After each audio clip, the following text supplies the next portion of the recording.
Ladies and gentlemen, welcome back to the Exponential. It's been a while. My name's R Squared. We're here for Sunday night football between the Washington Commanders and the Denver Broncos. The Broncos coming into this one, they're the second seed in the AFC. That is something no one expected coming into the year. But they are one seed behind the Patriots, and with a win, they leapfrog the Pats. Sean Payton was reminding his team throughout the week that there can only be one AFC team with a bye in the wild card round of the AFC playoffs and of the NFC playoffs. He's saying there's only one bye to his team. And that is the message for Denver going into this game against Washington. Washington team that has been through the elements this season. I mean, they have gone through a lot. Jaden Daniels has been hurt multiple times. Marcus Mariota has been shoved into multiple uncomfortable situations. And a couple weeks ago, they went into Madrid and lost to one of the NFL's worst teams, the Miami Dolphins. Well, that's why I'm wearing the Dolphins. That's not why, but that's one of the reasons why. So the Commanders, they're trying to throw things back a bit today, trying to go back to the days of perhaps better football as they're wearing their signature throwback uniforms for this one. Second time we've seen them this season conveniently. Last time we were commenting on their game, they were also wearing those uniforms back when Jaden Daniels got injured against Seattle like 4 weeks ago, I want to say. But it's been a rough road for the Commanders up to this point, and frankly, the Broncos are the better team here. They should just absolutely destroy them. But here's the deal with the Broncos: their offense has looked less than 100% in a lot of scenarios this season. They haven't blown teams out for the most part. Their best win of the season came against Dallas earlier in the year, when they dropped 44 points on them. But otherwise, Dallas isn't exactly a great opponent to test against, let's say. So Denver, they don't really have the track record. Last week against Kansas City, they barely survived. The week prior, that was 2 weeks ago against Kansas City, by the way. They were on bye last week. Against Las Vegas the week before that, they only scored 10 points. This Denver offense has been struggling to get going, and now this Washington defense comes in here. Dan Quinn, he's got his first shot at play calling a couple weeks ago in Madrid against the Dolphins. I was there in that game in Madrid. Video editing right now. And let's just say he did a fine job. The Dolphins weren't able to get much going at all, especially not in the passing game, but honestly, that's not entirely surprising. However, Devon Achane had himself one heck of a game a couple weeks ago in Madrid, 120 yards on 21 carries for the Dolphins, meaning that we could be able to see a little bit more of RJ Harvey than we might be expecting. So Dan Quinn may have put a little too much focus into the passing game, shut that down, because the Commanders, they have one of the worst passing defenses in the NFL. As I have in the chat over there, they're the 29th ranked, 28th or 20, it might be 28th ranked defense in the NFL in passing yards per game metric. So it's not exactly an ideal stat if you're the Washington Commanders, especially not when you're playing a team like the Denver Broncos. And Bo Nix can have good games. He just hasn't really this year. He's still a very capable quarterback. I've been on Bo Nix's side since he's been drafted. Loved watching him in Oregon. Honestly, I liked him at Auburn as well. So it's really good to see him having some success here in Denver, where he now leads the 9-2 Denver Broncos here to the capital of Washington, D.C., and the Commanders. The Commanders, they're led by Marcus Mariota. As I've already mentioned, Mariota, he hasn't had the stats as Jaden Daniels. Let's say he hasn't had quite so good of a start to the season as one might have hoped. Against Miami a couple weeks ago in Madrid, he really struggled to get the ball moving. He just simply didn't run the ball enough. He ended up finishing with pretty decent stat lines, but just throughout, they didn't run the ball enough. As a team, they tried to force the run with Chris Rodriguez Jr. and Ja'Cory Krosky Merritt, or Bill, as he is lovingly called by nearly everybody. But Marcus Mariota, he's got to use his legs more. That's where his talent is being able to extend plays. And he just didn't do that enough against Miami. That could have been credit to the Miami defense, but I don't like to give Miami credit for anything. So I just kind of say that was on Washington. So they have to get better as far as just the designed runs. Maybe that's not the style they wanted Daniels playing, but Mariota's better with some option passes, option runs. Get him out in the field. Let him run the football. out there and hopefully manage to get some nice chunk plays there, get the offense rolling early on in Washington. And they're playing probably one of the borderline top defense in the NFL. I mean, it's a little bold at this point to be saying that, considering we got teams like the Texans, the Bears, the Jaguars, who just have insane defensive metrics. With the Broncos, they're definitely top 5 up there with this defense. And now they're getting a little bit of a boost because they're getting back left inside linebacker Alex Singleton for the game. He was diagnosed with testicular cancer a few weeks ago on a routine surprise drug test, which is insane. And the surgery successfully removed all the cancer. And 2 weeks later, he's back playing football, or like 2.5 weeks. And so he'll be taking the field for the first time. What a story that is.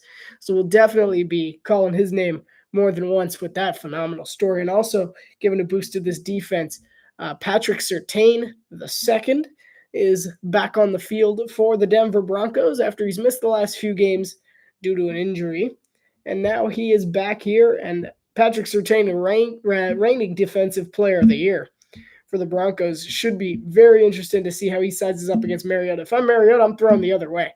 But thankfully, this time around, they do have the counter for him. Because scary Terry McLaurin, he's missed 7 games this season due to a quad injury. He's playing now. By the way, that was phenomenal timing. Thank you, NBC. Terry McLaurin's coming out, and he's missed a lot of games this season because of injury, but he's back for this one right in time to play up against Patrick Surtain, who has been out with a pectoral injury. So these two guys get to go at it in what could end up being a very intense wide receiver corner battle up there throughout the night. So we'll keep an eye over on that one. It should be very interesting.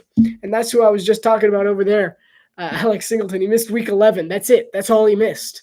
Absolutely insane. And now he's back in the orange uniforms, getting ready for this one. A couple notes before we get started, more technical, like live stream stuff. I know I look dark. The light above me went out, which I'm entirely okay with. It kind of needed to get a little darker. It's just, it didn't have to be that one, but I don't mind that much if you don't mind. If my sound's having any issues, you just let me know, and I'll try and do everything I can to fix that with my limited technological capabilities. And otherwise, just sit back, relax, and let's watch some football. It's not the best game we've done, but it has potential. It has a lot of raw potential here. Let's see, what do we got in the chat right now before the game starts? Take Denver 17-9. A field goal. Yeah, I got something for you. 21-17, final score between the Dolphins and the New Orleans Saints earlier today. The Dolphins scored 4 field goals. How did they get 21 points? Go. Without checking. There you go. Riddle me that. All right.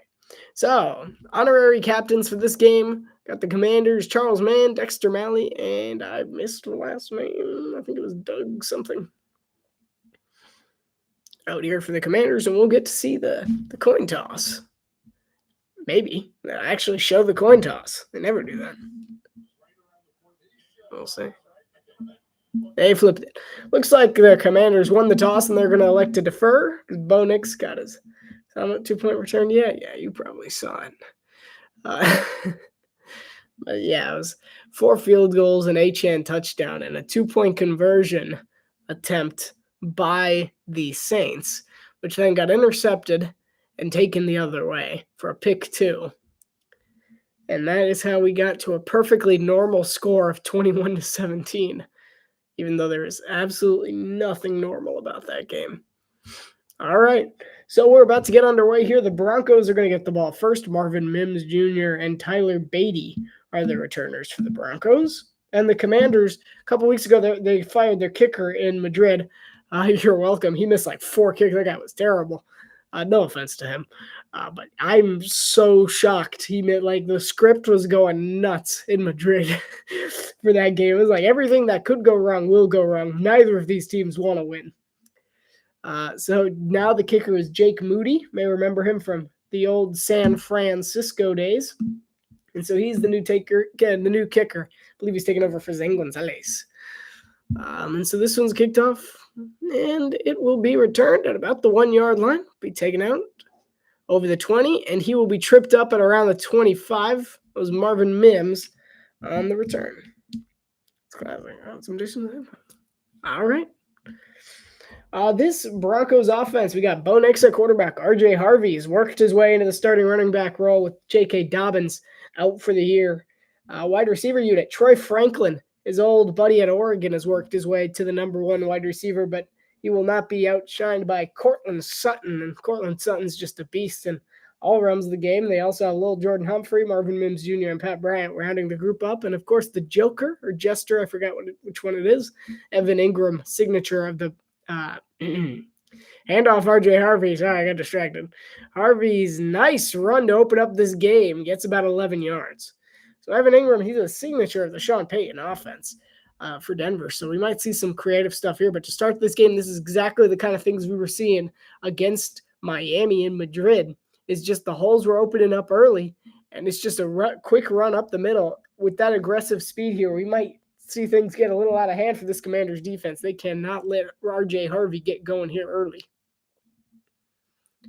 Nix is under center now. Harvey's still the back, and it'll be another handoff that way. And this time, Harvey is met at the line for a loss of 1. And great defense this time by the Washington Commanders. Bo Nix this season, he's got a 61% completion percentage, 220 yards per game, 18 touchdowns and 8 interceptions. He's also got 5 game-winning touchdown drives in the fourth quarter and overtime, which is tied for the most in the NFL, which I believe should be Baker Mayfield, but I don't really know. I don't have those. That was Jordan Magee on the tackle of Harvey that just took him back to the line of scrimmage. So 2nd and 10. Franklin in motion, Nix under center. It's going to go play action, naked bootleg towards his left. He throws over the middle, a great throw to Adam Trotman. That's Bo Nix throwing a laser to open up this game, 13 yards there. And you see, it's just a really well-executed play action. They got Washington to jump on it because of the success of that first play. So really well-designed play action, good timing, and then a great throw from Bo Nix as well, just fitting one in that tight window there for Adam Trotman. Bo Nix has 84 pass attempts outside the pocket this season, which is the most in the NFL out of any quarterback. 1st and 10. Nix a screen, and a bad screen at that. It's a forward pass, so it's not a fumble, but he misses Troy Franklin there. Sure what happened? Maybe a little slip there. Let's take a look at this Commanders defense. Commanders coming in with this one on the defensive line. They're a little shorthanded. Deron Payne, Eddie Goldman, Javon Kinlaw, and Preston Smith. At linebacker, they have Frankie Louvu, Bobby Wagner, and Von Miller. And at corners, they have Antonio Hamilton Jr. and Jonathan Jones, nickelback Mike Sonra Steele, and safeties Jeremy Reeves and Will Harris. Franklin in motion here. Nixon shotgun. And Nix is looking deep. He's under pressure. He's going to be flushed out to his right. He's backtracking. He's going to throw underneath, and it's incomplete, headed towards Trotman. A nice attempt there by Bo Nix trying to extend the play and get the ball to Adam Trotman, but Trotman just couldn't reel it in there. But a solid move here right off the bat. I'm not sure who got the pressure on him. It might have been Von Miller. That was Martin. I'll get you some updates on that guy. Is that Quan Martin? I don't think he's 55 there. Jacob Martin. All right, so that's Jacob Martin on the pressure. He's in his 7th year at Temple. Nix is going to step up in the pocket. He's going to throw underneath, and he's going to get the first down. And a nice little completion there to the running back, Tyler Beatty. 1st and 10. Broncos off to a strong start to this one on offense. Tyler Beatty's in his 3rd year out of Mizzou. Sean Payton's offense clicking on all cylinders early, completing all kinds of passes. Nix is buying his time. Looked like he might have thrown a little deeper on that one. Maybe he had a few different looks that he could have taken and decided to take the underneath. Smart decisions early on by Bo Nix. Nix under center. It's going to go play action. And Nix loads, and it's caught by Troy Franklin at the 20-yard line. And a good throw again by Bo Nix. Another laser. Bo Nix is absolutely balling out right now. 17-yard completion there. And Marcus Mariota has no choice but to just watch this one as Nix is having himself a great first drive. Just well-timed route there by Troy Franklin. Well executed, and it was soft zone defense there. So well done by Bo Nix exploiting the zone defense. And well done for Sean Payton as well. Great scheme. Play clock's at 5. Got it off, handed off to RJ Harvey. And Harvey's going to get 6 yards after a bit of pinball. It'll be 2nd and 5, they're going to say.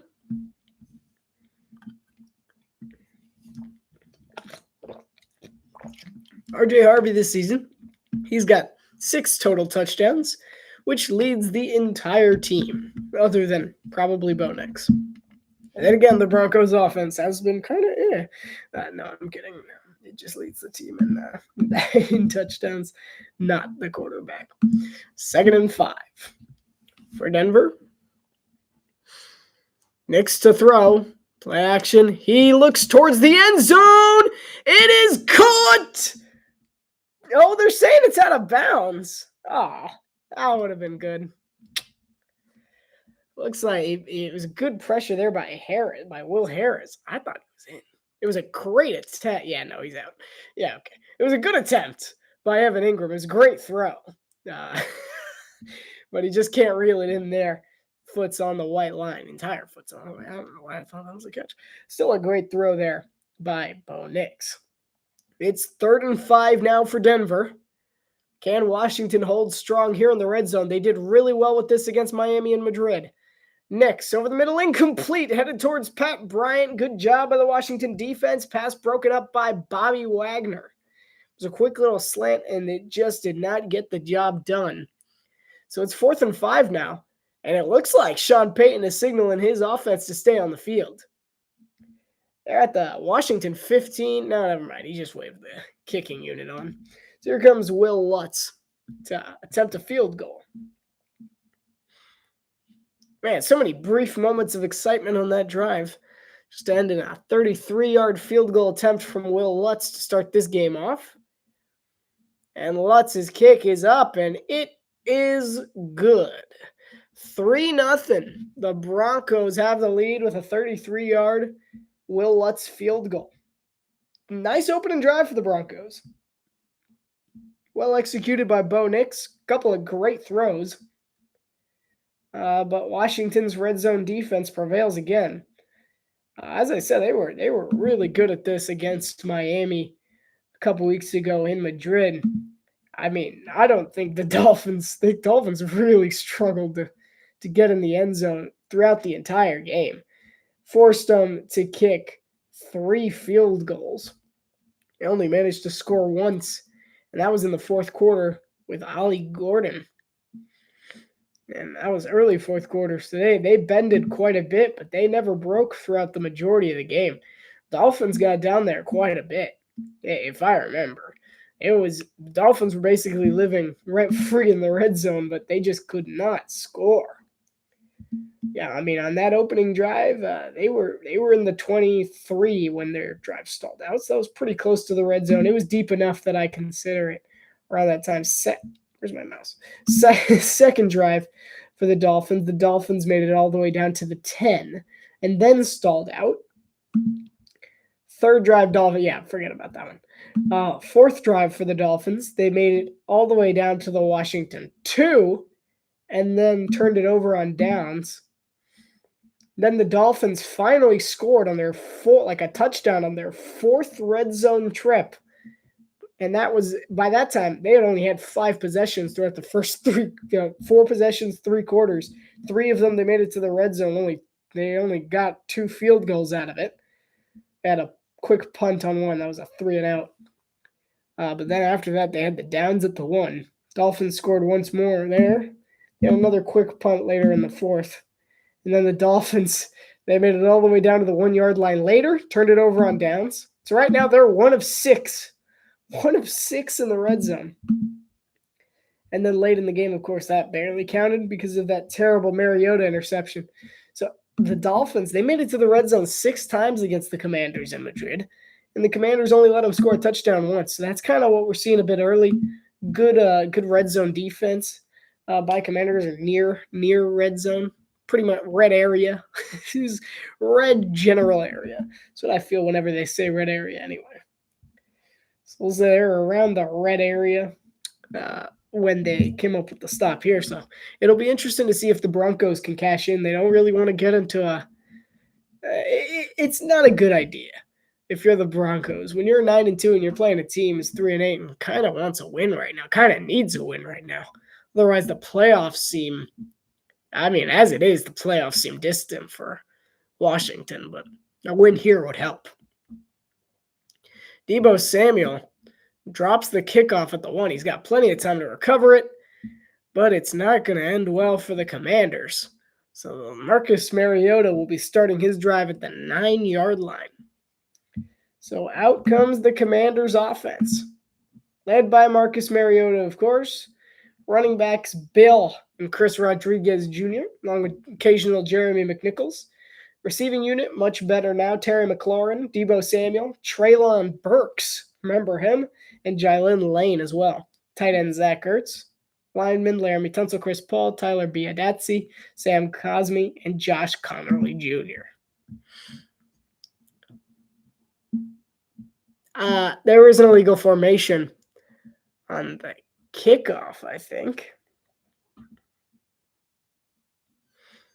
Yeah, it looks like there was an illegal formation on the kickoff. I was too busy reciting linemen. I didn't see anything. And we'll see whether Dan Quinn elects for them to re-kick. I honestly don't know which is worse sometimes. If you're the guy that doesn't catch the ball, you're the one guy at 200 pounds who's supposed to run up there and block one of them guys running full speed, right? It's a tough job.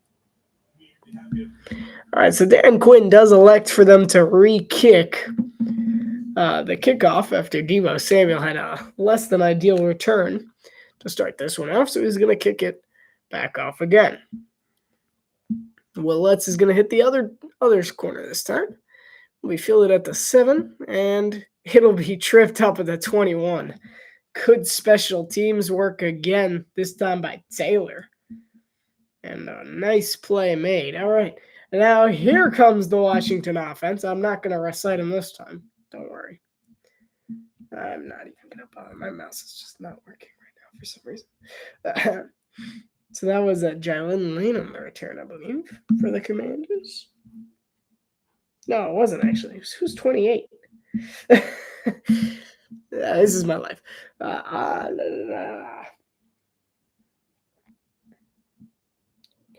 All right, I'll figure it out. And this handoff's going to go to Chris Rodriguez Jr., and he is going to get stuffed at about the 21-yard line, so about line of scrimmage. See if he loses a yard or not. It was Jonathan Cooper on the tackle. They're going to say 2nd and 10. You know what? I don't really care this much who the return man was. Okay. 2nd and 10 for Washington. Mariota throws outside. It is, I believe, Zach Ertz, but it may be his backup tight end, actually.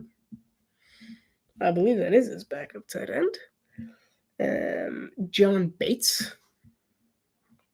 Just double check that. Yeah, that was John Bates on the catch in the flat there.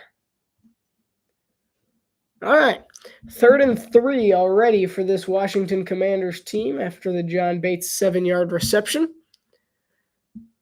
Broncos showing a bit of pressure. Watch Brandon Jones. He's kind of lurking at the bottom of your screen. Samuel in motion. He backs off. He's got a man open. It's Samuel who's going to get the first down. Tackle made by McMillan. So Samuel came in motion there, and he was just open in the flat as Brandon Jones backed off a bit. I was concerned about the blitz there, but well done by the Commanders. Good scheming. They only needed 3 yards. Good job understanding where the sticks are and what you have to get to. They forced the safety to kind of make a really good tackle and cover a lot of ground in a really short amount of time. Well-designed play there by Cliff Kingsbury. And this one's going to be a play action, run option, run pass option. He's going to hit Zach Ertz this time. That one's going to go for a gain of, I want to say, 5 or 6. Now let's take a look at the Broncos defense. Defensive line, Zach Allen, nose tackle DJ Jones, and John Franklin Myers there as well. Linebackers, Jonathan Cooper, Alex Singleton, Dre Greenlaw, Nick Benito. Secondary, I'll get to that in a moment. About to snap the ball, 2nd and 5. Bates in motion. Broncos bring a lot of pressure, and Rodriguez bounces to the outside, somehow gets away, and out to the 48-yard line. A good run by Chris Rodriguez, getting in the face a bit of Alex Singleton, who was in on the tackle. That was very impressive there, being able to get away from the tough Broncos defensive line here. I'm surprised he managed to get away. It just looks like he's wrapped up, and he just bounces off Jonathan Cooper and forces a really good tackle that has to be made in the open field. So as I was saying, secondary for this Broncos, Surtain, Jones, Hufanga, McMillan, and Riley Moss. And off Rodriguez again. Not as explosive this time. He's not going to get much of anything. It's Jaquan McMillan is the nickelback. So if you say that's the only name that I think is not really a household name on that one, Riley Moss, Talanoa, Hufanga, Patrick Surtain, Brandon Jones, and then, of course, Jaquan McMillan. And we may see a bit of rookie Jahdae Barron back there as well. Vance Joseph is the Broncos' defensive play caller. Mariota to throw. He's going to throw over the middle. That's going to be Ertz. Zach Ertz is going to get, I want to say, 5 yards. Bring up 3rd and 3-ish.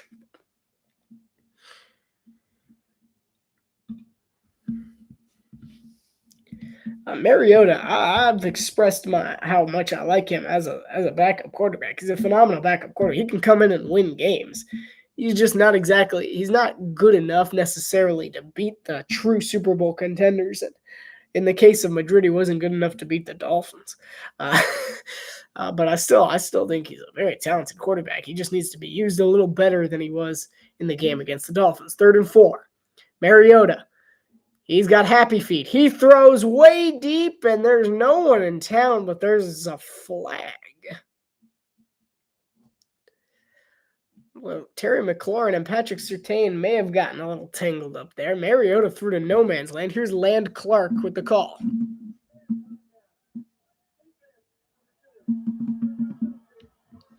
So it's going to be an automatic first down from an illegal contact on Patrick Surtain. Let's see it. McLaurin was trying to cut upwards, and he just interferes with the route, and that is more than 5 yards down the field, which is what qualifies as an illegal contact penalty. So Surtain penalized early for the hit on McLaurin. 1st and 10. Rodriguez in motion, and he's going to have to take his other dump down option, Zach Ertz, as Mariota was under some serious pressure there. Got the ball out to Ertz and gets maybe 2 yards, brings up 2nd and 8.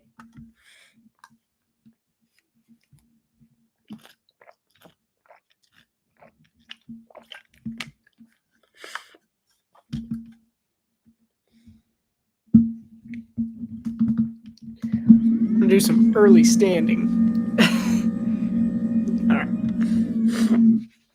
All right, 2nd and 7 now. Samuel in motion. Samuel's going to get the handoff, and he's not going to get much more as Talanoa Hufanga with a great tackle in the backfield. It's going to bring up 3rd and long. Hufanga just comes ready to go off the edge here. I mean, he just comes blitzing off and completely stuns Deebo Samuel.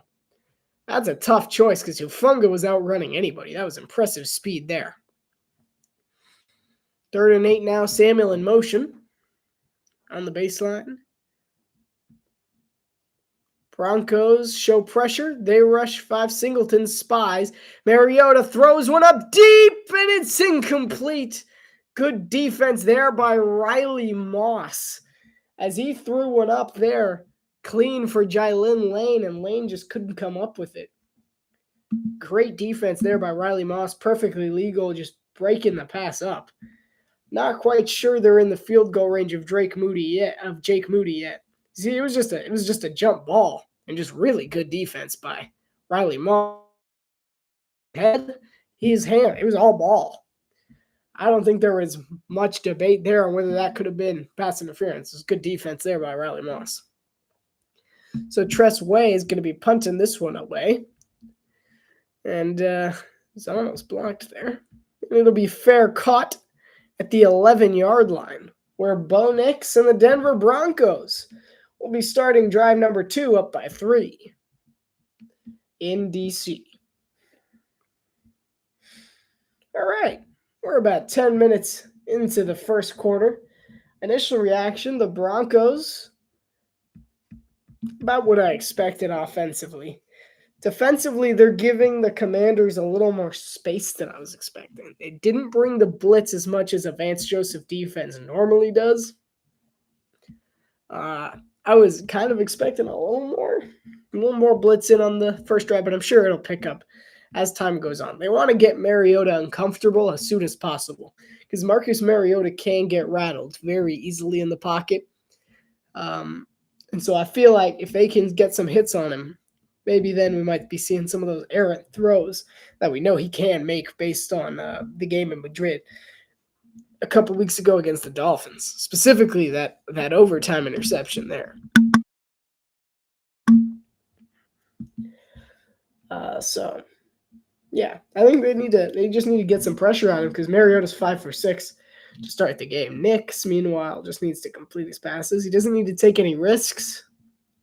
Washington's defense, they're not that good. Like, you don't need to dial up a big play every single time.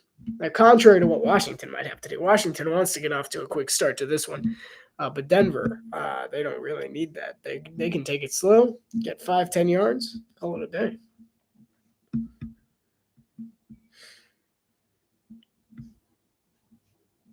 All right.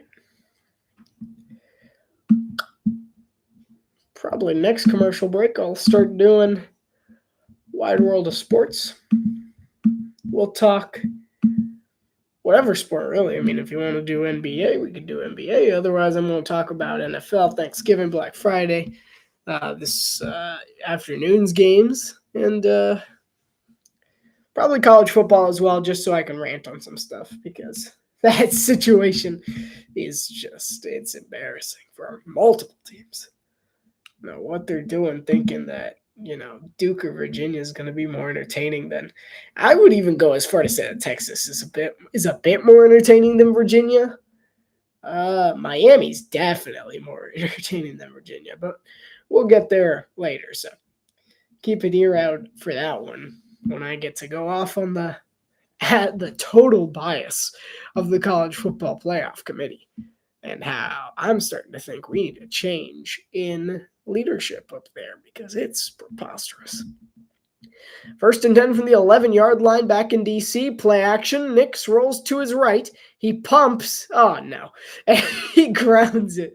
I got Ryan Tannehill flashbacks for a second as he just floors that one. So Bo Nix, he was the state champion many years ago in high school. I don't know what state, but he was the state champion.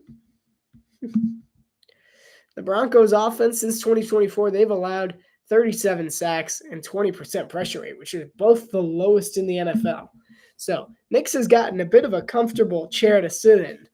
It's just a matter of whether he can make it count. So a handoff here, not going anywhere. Absolutely stuffed at the line by the Commanders' defense. That was Jaleel McLaughlin who had the call there.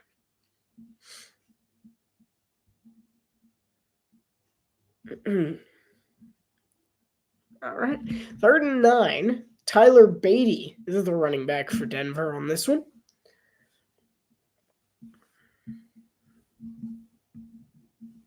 From the 12-yard line, 3rd and 9. Next to throw, under a bit of pressure, he's going to take the dump off to Beatty, and Beatty will not get the first down. So with just over 3 minutes to play here in the first quarter. Denver will punt it back to Marcus Mariota and the Washington offense. So now out comes the punting team and Jeremy Crawshaw. So you see here, Knicks, he's got a spot. He has him parked. He just doesn't see him. He gets panicked a bit by the pressure and just gets rid of it. Jeremy Crawshaw, he's the rookie out of Florida, one of the few punters drafted. He's drafted in the 6th round. And based on this punt, he's okay. In the modern day punter world, punters, man, I don't know what game it was. I think it was the Black Friday game when the Bears punter he punted it like 75 yards, and I was like, that's not okay. Like he was at like his own 30, and it was a touchback. Like I didn't see that coming. So Crawshaw, he's a rookie out of Florida.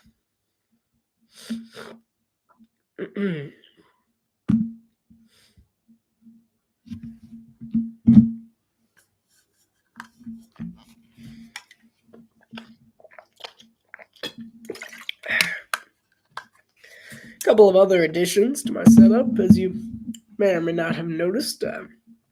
Right back here, we got a new scarf from the game, like getting scarves from international games. It's not exactly propped up there, but that it's there. This shirt is also a Madrid bought shirt from that incredible team store, which hopefully I have good enough pictures to just express just how large it was, because it was incredible. It was an NFL fan's dream. Just the entire experience is awesome. So yeah, looking forward to having time to edit that. I've just been so busy. Been working all week, and then got a little under the weather because I was overworking all week. That was like yesterday. Feeling a lot better today though. A lot better. That's why I'm still standing though, because I'm not 100%. So I'm like, don't want to get too nasally. I don't want to start saying find before we get too far into this. So I might disconnect this. This ain't doing anything. My keyboard failed me, therefore it gets detached. Yeah, that'll work. Actually, I'm just going to reset this whole thing on commercial just to make sure we got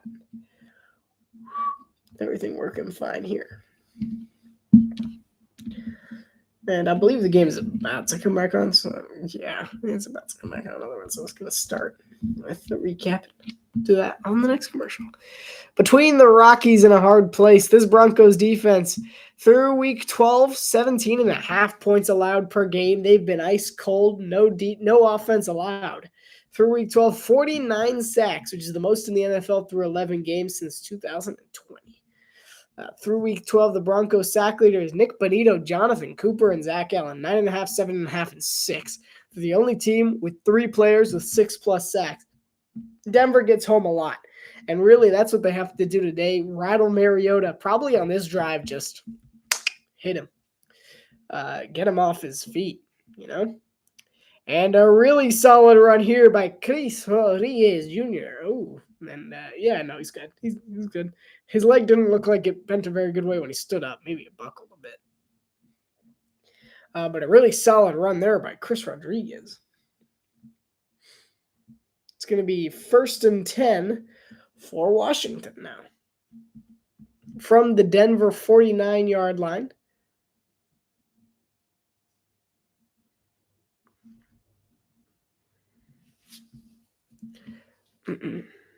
Looks like there may have been a stoppage for something. All right. And play resumes, 2nd and 1.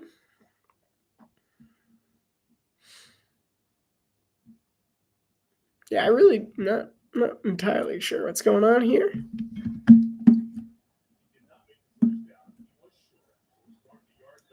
All right, there's a spotting issue. So it's 2nd and 1 for the Commanders. Rather than 1st and 10. So they took it back. So 2nd and 1. Mariota under a bit of pressure. It's tipped in the air and almost intercepted. And a good play there by Alex Singleton with the tip. And then almost picked off after that. Alex Singleton, he's making his triumphant return today, and he's off to a good start. He's already had a big tackle in the first drive, and then the tip pass here. See, it just gets both hands. He almost had it for himself and just gets up there. That's what a linebacker should do. He's just watching the quarterback's eyes, sees exactly where he's throwing, and then just knocks it out of the air. Mariota on the quarterback keeper. He's going to get 2 yards and a first down on a run to the right side. We're at 2:06 till the end of the first quarter here at the Denver 47-yard line. 1st and 10, pulls up on the run pass option. He throws to Ertz, who's going to get 11 yards and a big hit on the sideline.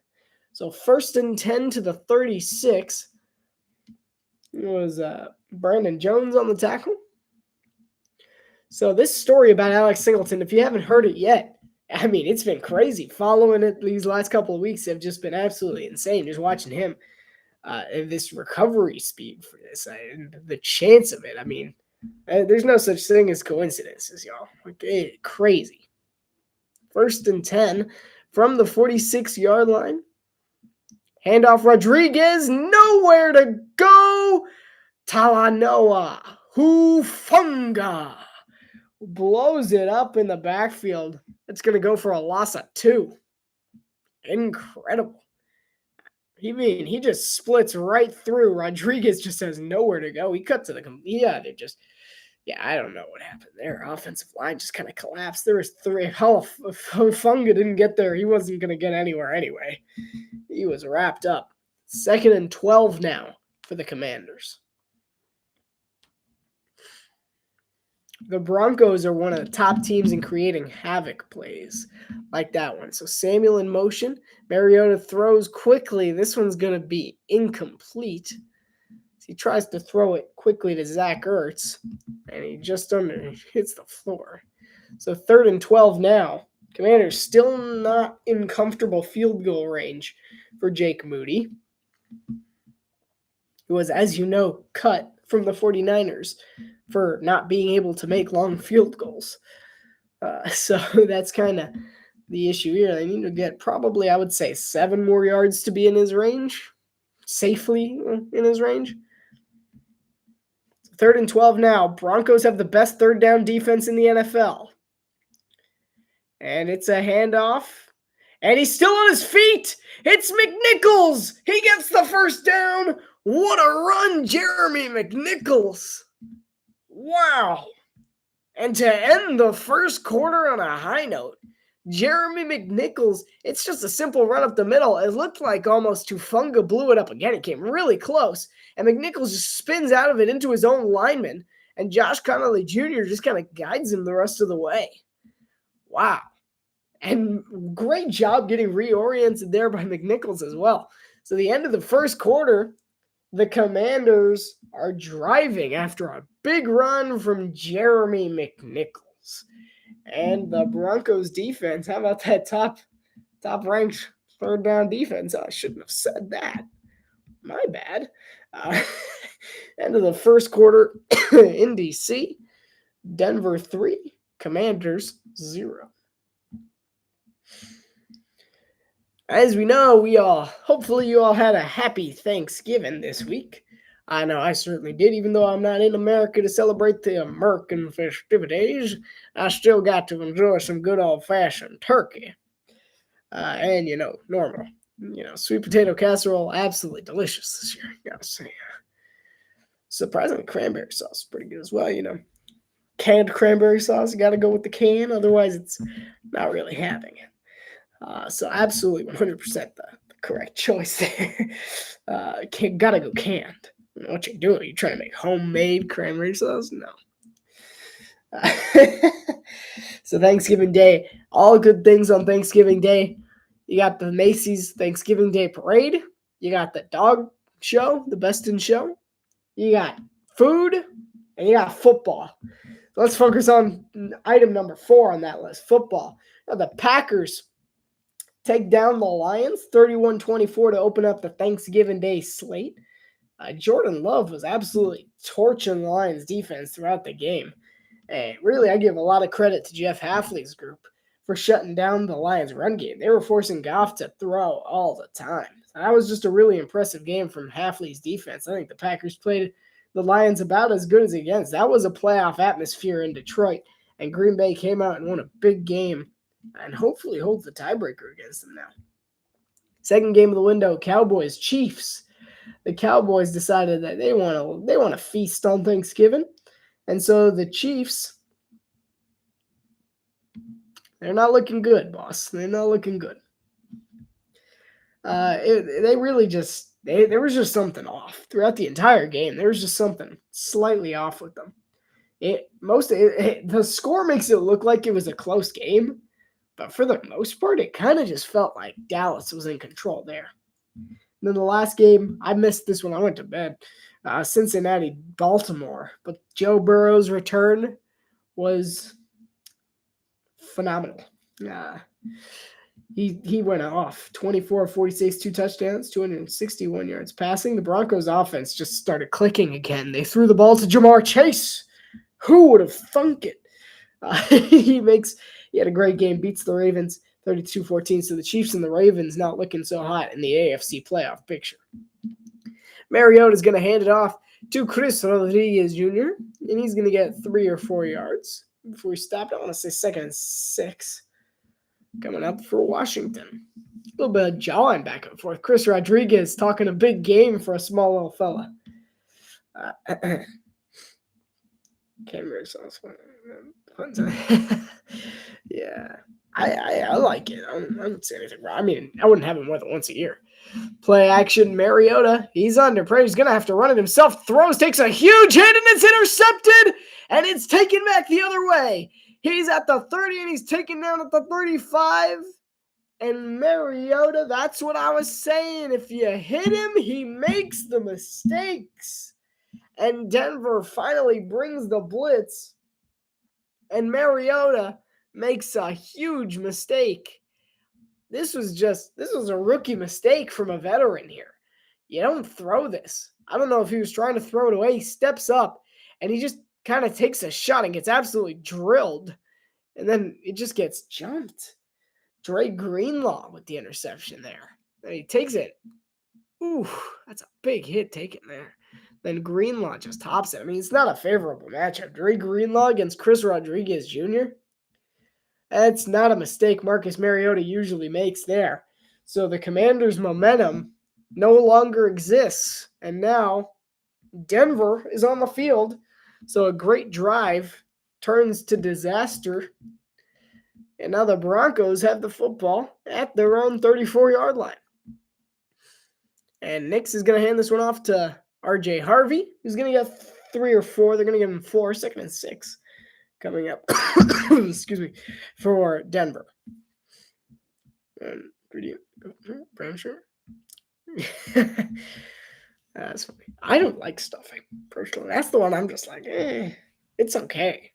I've obviously never had your stuffing. So, I mean, the brown shirt, I don't know that ours has brown shirt. I've never made the stuffing part. Handoff R.J. Harvey. Harvey slipping through some tackles. He's going to get 6 yards. It'll be 3rd and 1.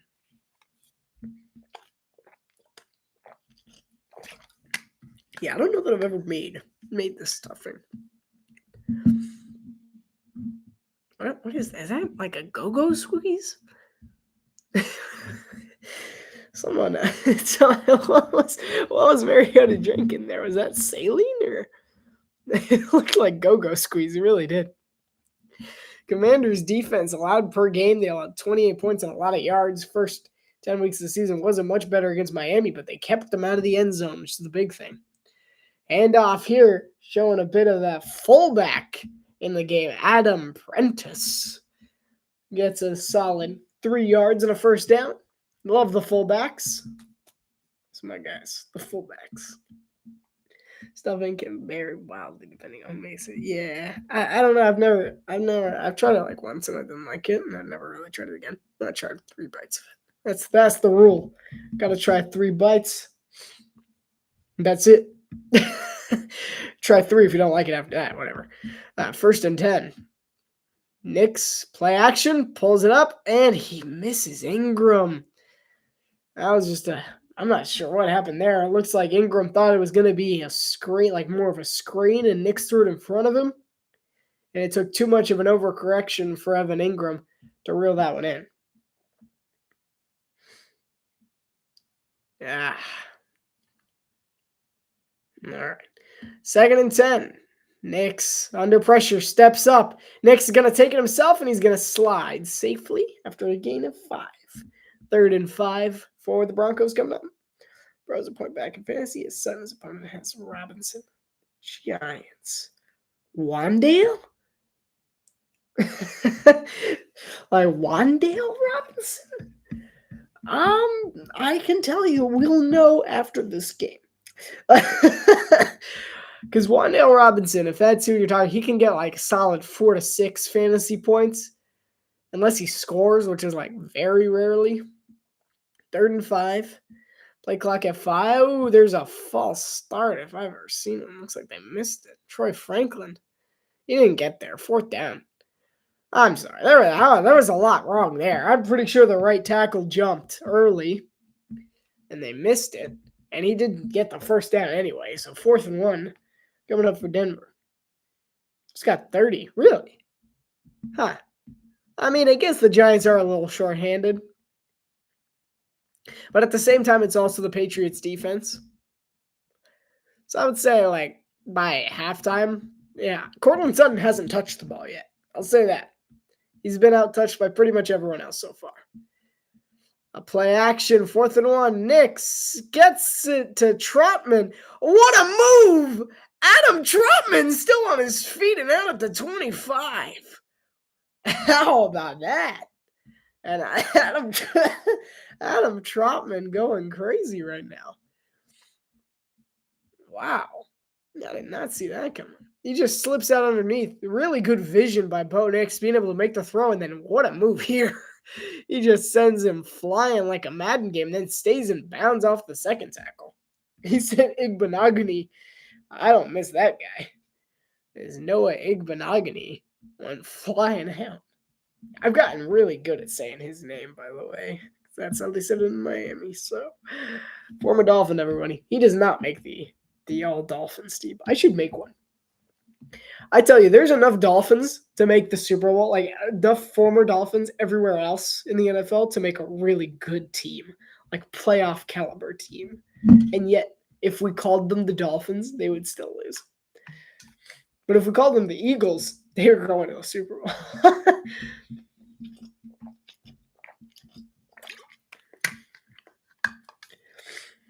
Yeah, but Courtland Sutton doesn't have a catch yet. And he's been getting outgained quite a bit just because he gets covered, he gets double covered a lot because he's very secure with the football. He doesn't drop it very often. But Bo has just gotten better at recognizing who's open, which is why he doesn't normally target Sutton as much anymore. Handoff to Harvey, who's going to get 3 yards. It's going to be 2nd and 7.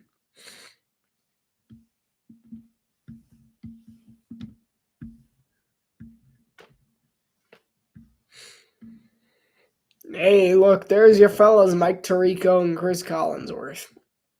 Yeah. So they're there, but I'm here. So go ahead, turn them off, mute them. It's the same game. Just watch it and listen on to me. Troy Franklin in motion. Nix to throw. And Nix is going to take his dump down. It's Harvey, and Harvey bulldozes his way for a gain of 8 and a 1st down. Inside the 12. They're at the Washington 12. Excuse me. They're a little closer there. I'm like dying internally. my throat is just like,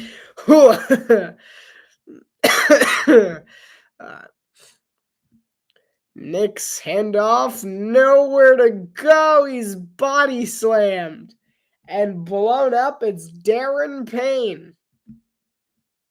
A loss of 4 on the play.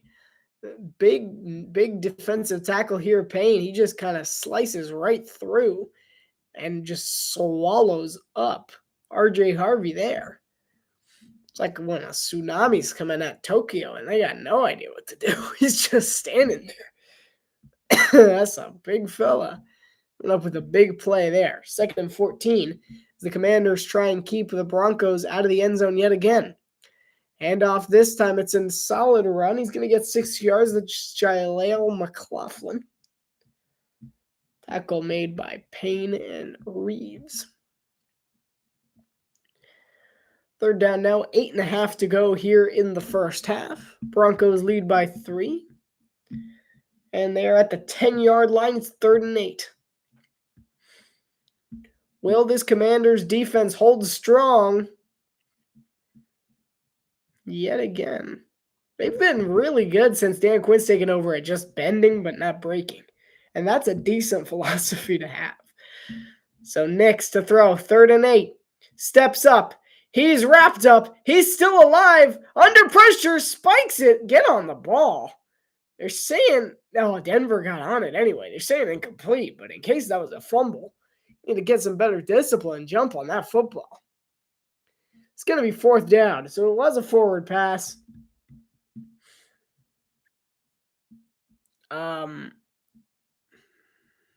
Yeah. Bo Nix is complaining that it was a hit to the head. I mean, he gets forward, it just gets blocked. So I do think that's a correct incomplete pass. Anyway, he still had to hop on the ball. 99 was just staring at it. I don't think it was enough of a hit to the head. I'm sure they're bringing in Mike Pereira or whatever.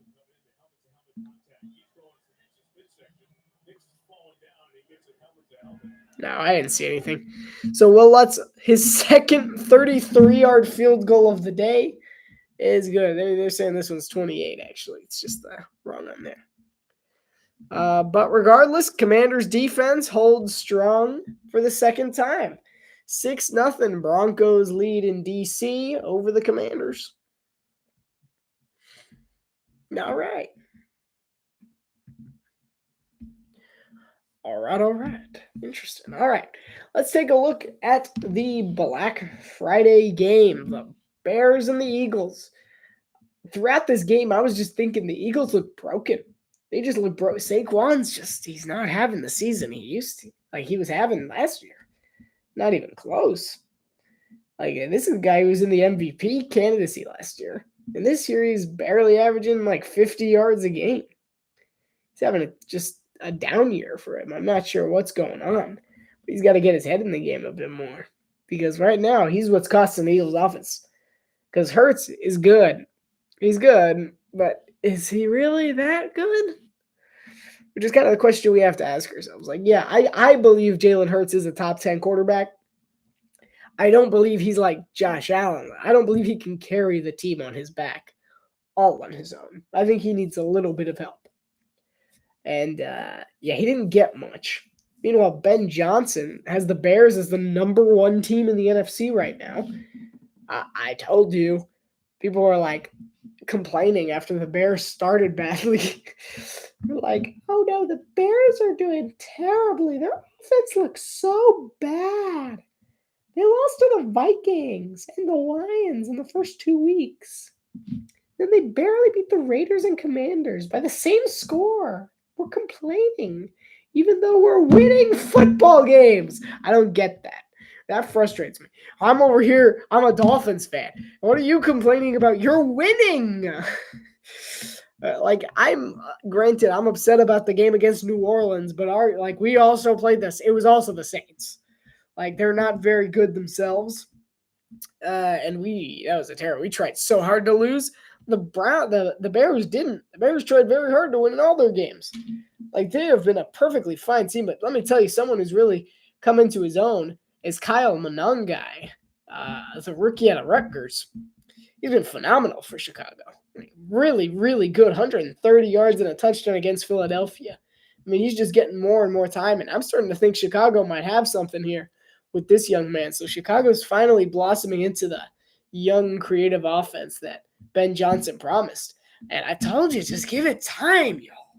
Like, people were jumping on him after 2 weeks, 3 weeks, saying, "Oh, he doesn't know what he's doing. He's immature. He's not handling himself right. He's not calling the plays right." Just give it time, because like everything takes time. You know, you can't just expect instant success unless your name's Mike and your last name's Vrabel. Uh, but for the most part, stuff takes time, and I think this was pretty immediate anyway. So Marcus Mariota, his snap to pass time today, super fast, 1.65 seconds there. This one, 1.69 seconds. I mean, he's cooking. He's on a heater. He's just throwing really fast. And then on this one, it's just 2, 3, 4, 5, 6 seconds. That was 5 seconds too long to hold the football. So that's what I'm saying. Broncos, they have to cover well, but they also got to bring pressure on Mariota. Handoff here to McNichols, I believe. Yeah, maybe it's Bill. It's Bill, I think. Yeah, Bill! And Bill's going to get a nice gain there. I'm not sure how much. 5 yards.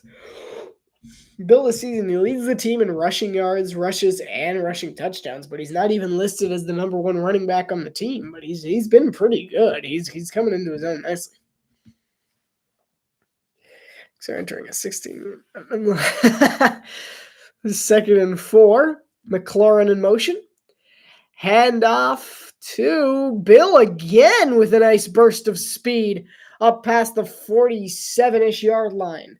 A great run there by Bill. He's going to get 13. He's actually having to be restrained. What's up with all these feisty Commanders running backs? Like, you guys are like, I get it. You guys are short. I approve I'm also short, but like, why are you talking to the 7-foot man? Mariota, what is he doing? Okay. Mariota gets pressured and makes another critical mistake that Ertz just bails him out of. Take the sack, sir. As Nick Bonito, he comes in like on fire.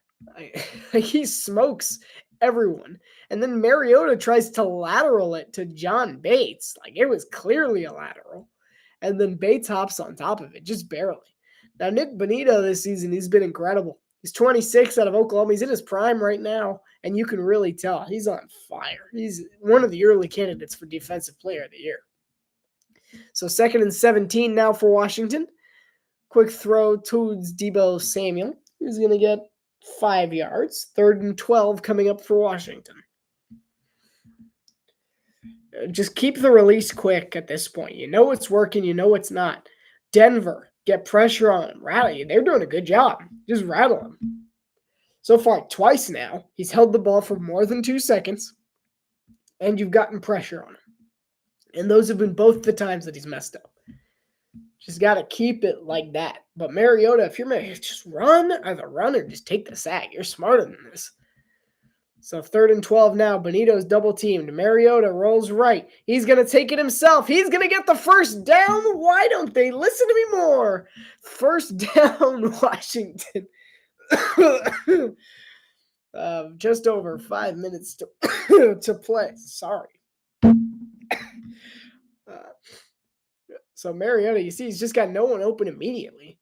I don't know, he kind of had a touchdown. But he takes the run instead and just takes the 10 yards instead of taking a risk, which I don't disapprove of. So nice play to do that more. 1st and 10.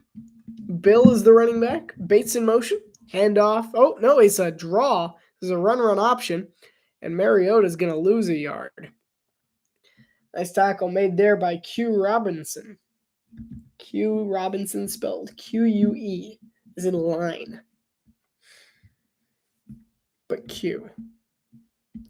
Because a Q line is just a line.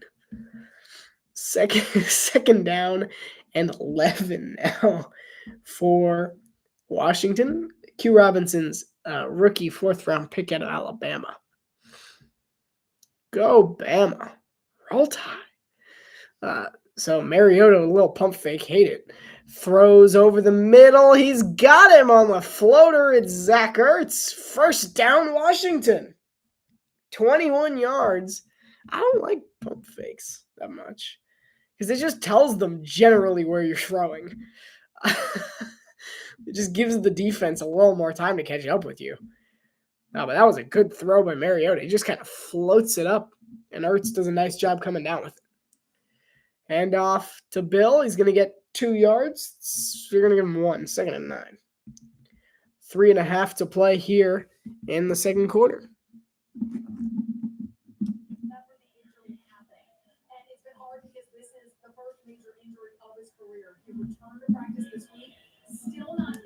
So Jaden Daniels, as she just said, he returned to practice this week. He's expected to be fine next week for the game against Minnesota, but he was a scratch for this one. So 3 minutes to go until halftime. Washington trying to take a lead going into the half. Just defense so far. Mariota, quick throw to McLaurin. McLaurin takes a shot. Lowers his shoulder and gets to the 10-yard line. Phenomenal play there. Just fighting through the pain. It's just a quick little slant and then just toughness after that. He's up against Patrick Surtain. Surtain covers him well, and then he just puts the first down. Nice play by Terry McLaurin there. That's what makes him so scary. That's why they call him Scary Terry McLaurin. It's going to be a first time out for Denver. So Sean Payton wants the ball back. Terry McLaurin, he missed 3 games in the entirety of the last 5 years, but he missed 7 this year already. So his age is starting to show a bit for Washington, which is a shame because he's been such a phenomenal player stuck on so many bad teams. Commanders are coming out in Wildcat. That didn't work. And so they got it to Bill on the direct snap, and he goes backwards. There's a flag, however. 2:42 till halftime. Let's hear what our referee for today has to say. This is Land Clark's crew with Keith Washington, Tom Stephen, Brad Freeman, Mark Pellis, Jabir Walker, and Jeff Hutchin, all on Land Clark.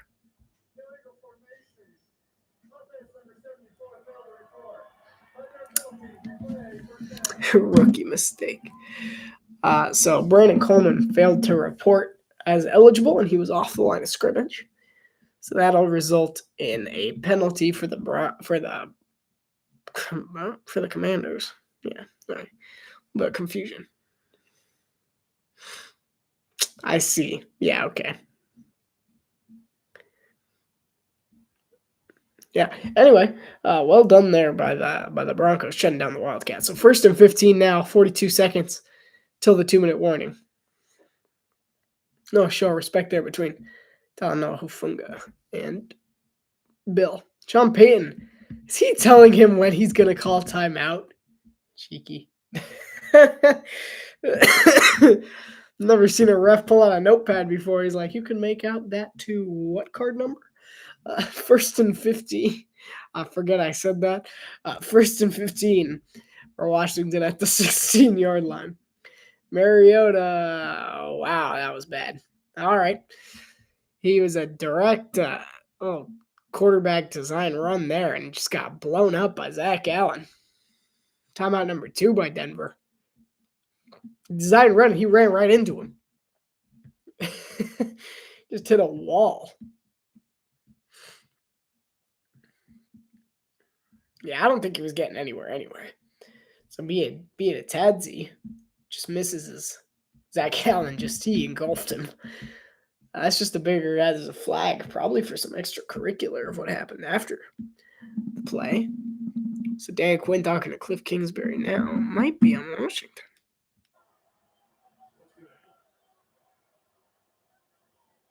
Here's Land Clark now.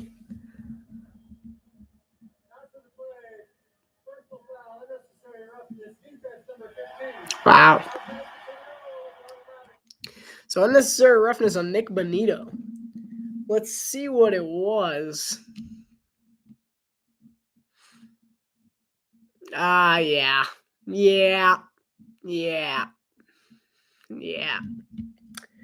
Can't do that. He just pulled him. I thought there was some sort of aggression. It was just a tangle, and he just snatched him. So that's going to cost the Broncos potentially 7 points here. And Sean Payton's obviously not too thrilled about it. He's saying, hey, he pushed my guy second. And the ref's pretty much just going, well, we saw the first one. Which is actually contrary to what they say. Goes against the very famous saying of they always see who ends it, not who starts it. Mariota handoff up the middle. He's in. Touchdown, Chris Rodriguez Jr. And the Commanders score with 21 seconds till the 2. And Rodriguez just right up the middle, splits the seams.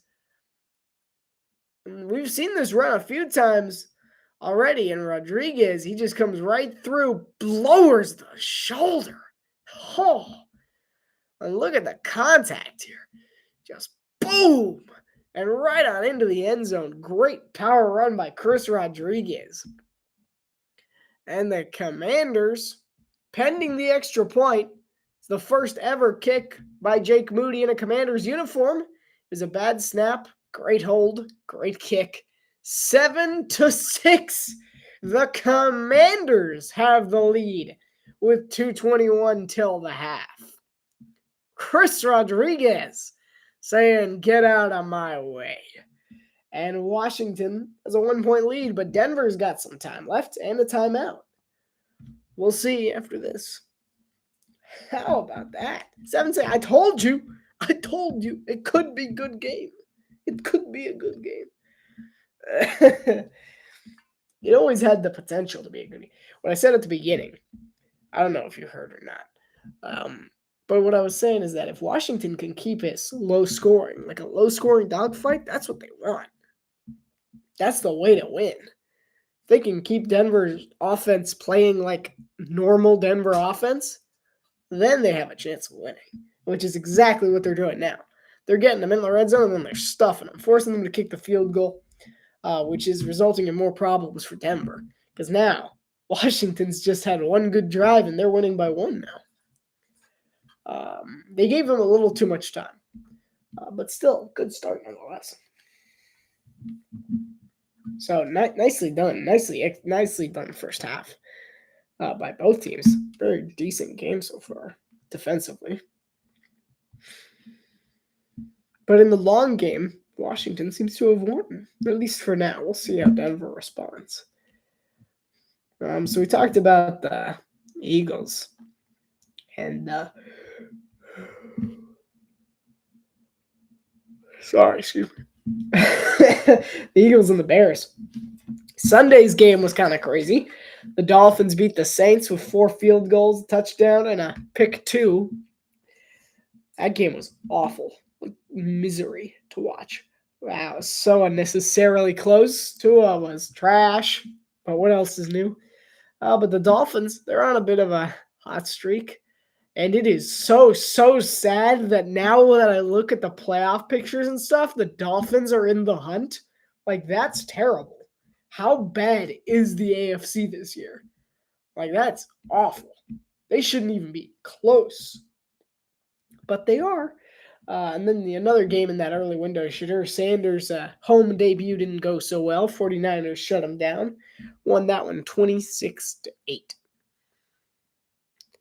Let's take a look here. Nick Bonito and Laramie Tunsil. See Bonito over at Biadadzi. He just drags him back, and Tunsil pushes Bonito out of the way.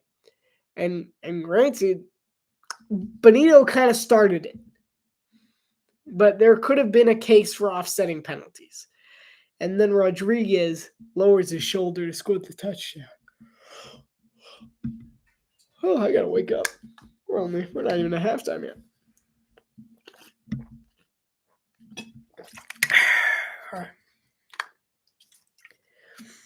And this will be fielded at the 9.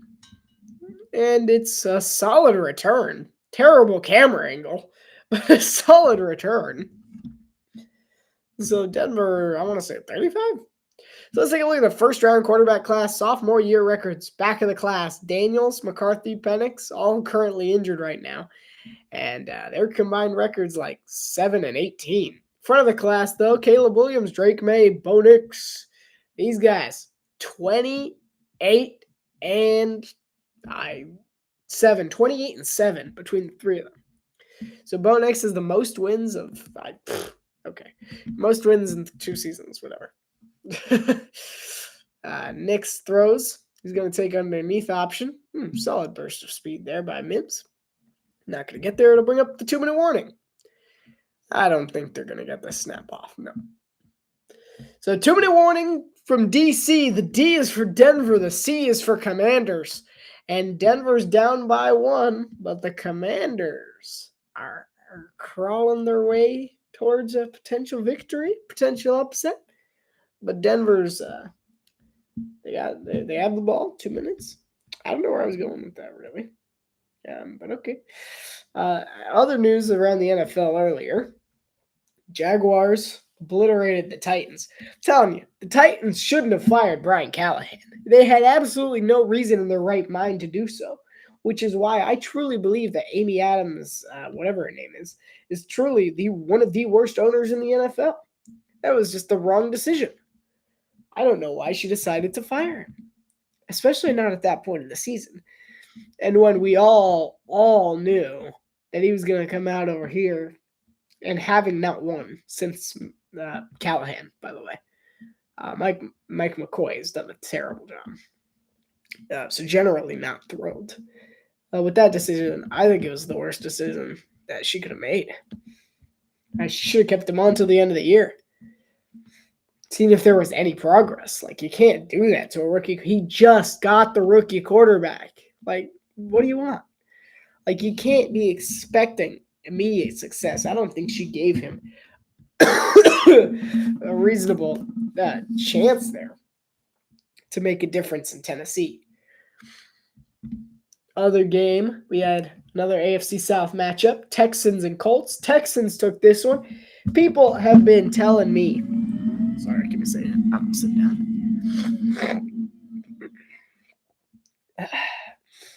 So people have been telling me that they're like, when did the Texans get so good? When did the Texans become a contender? They were always a contender. Like, people just don't pay attention to teams with excessively good defense. Defense wins championships. Like, haven't you ever heard the saying, defense wins championships? I've always had a lot of faith in the Texans and the Broncos specifically. Why? Because they have phenomenal defenses, and they have had for a long time. And they're still putting together a great season. The better the defense you have, the better team you're going to end up as in general. Seattle today proved why they're going to go a good amount of the long ways, because Mike McDonald has built a winning defense over in Seattle. Make you a fun champion. I didn't say they did, but defense is how you win. People are like, when did Houston get good? Houston's been good. Like, they stopped Jonathan Taylor. What do they do it every year they play the Colts? They stop Jonathan Taylor. Bo Nix rolls to his right. He throws and it's dirted. Incomplete, headed towards Evan Ingram. 3rd and 3 now. Keep in mind, Washington still has 2 timeouts here.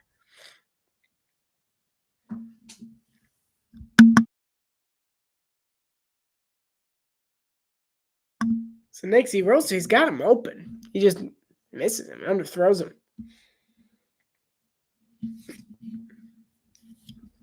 Indianapolis is good, but they got to get Daniel Jones healthy. Might almost be worth sitting him for a week just to get him healthy.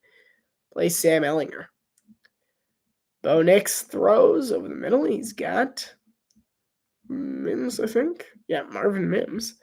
So Broncos trying to go hurry up, trying to save their timeout. Bo Nix runs a pretty decent 2-minute drill. He gets his calls out quickly. You see that? That was solid 10-second drill there. Nix steps up under pressure, throws incomplete. All right, 2nd and 10 now. The Broncos, they're getting up to the line quickly. They're just not getting the execution down. Why can't they call them the Commanders? Sounds cool. Great. Yeah, that's funny. Yeah. I know someone who back when they were, because you know how they held like a team vote for like a fan vote for what the name should have been, and everyone could pick Commanders, and everyone thought it was stupid. And they're like, no one picked Commanders, but now they actually don't mind it. I'll tell the story in a second. Next to throw, he's gonna hit Ingram, who's gonna get the first down over the 40-yard line. Denver's still going hurry up to the 38. Minute 17.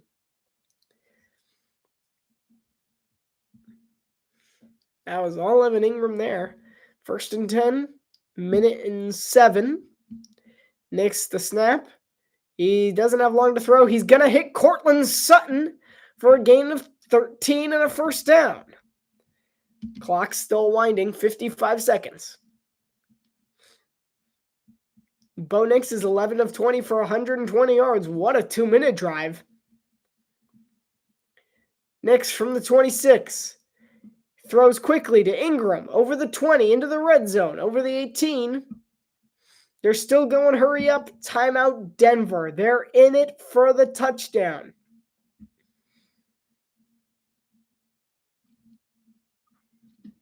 You see here, Ingram quick there, and then just the double back just gives Bobby Wagner the hesitation, and Bo Nix just enough of a window to make the completion. Hey, yards are yards.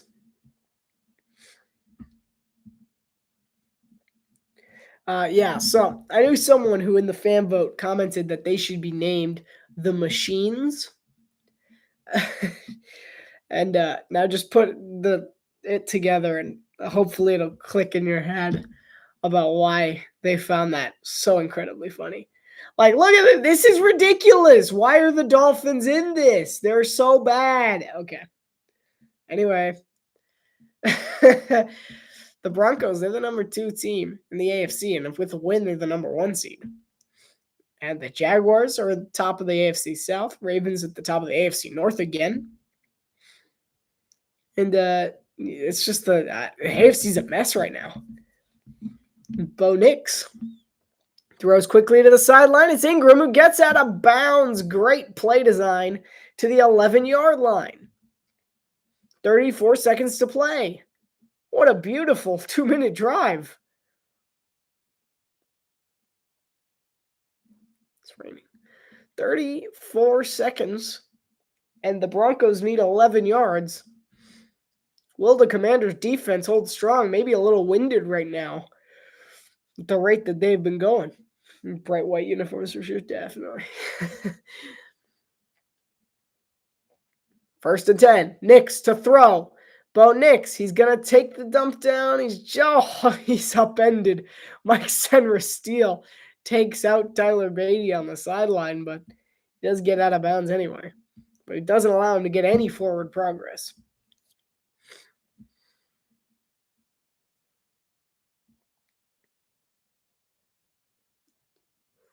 Big hit.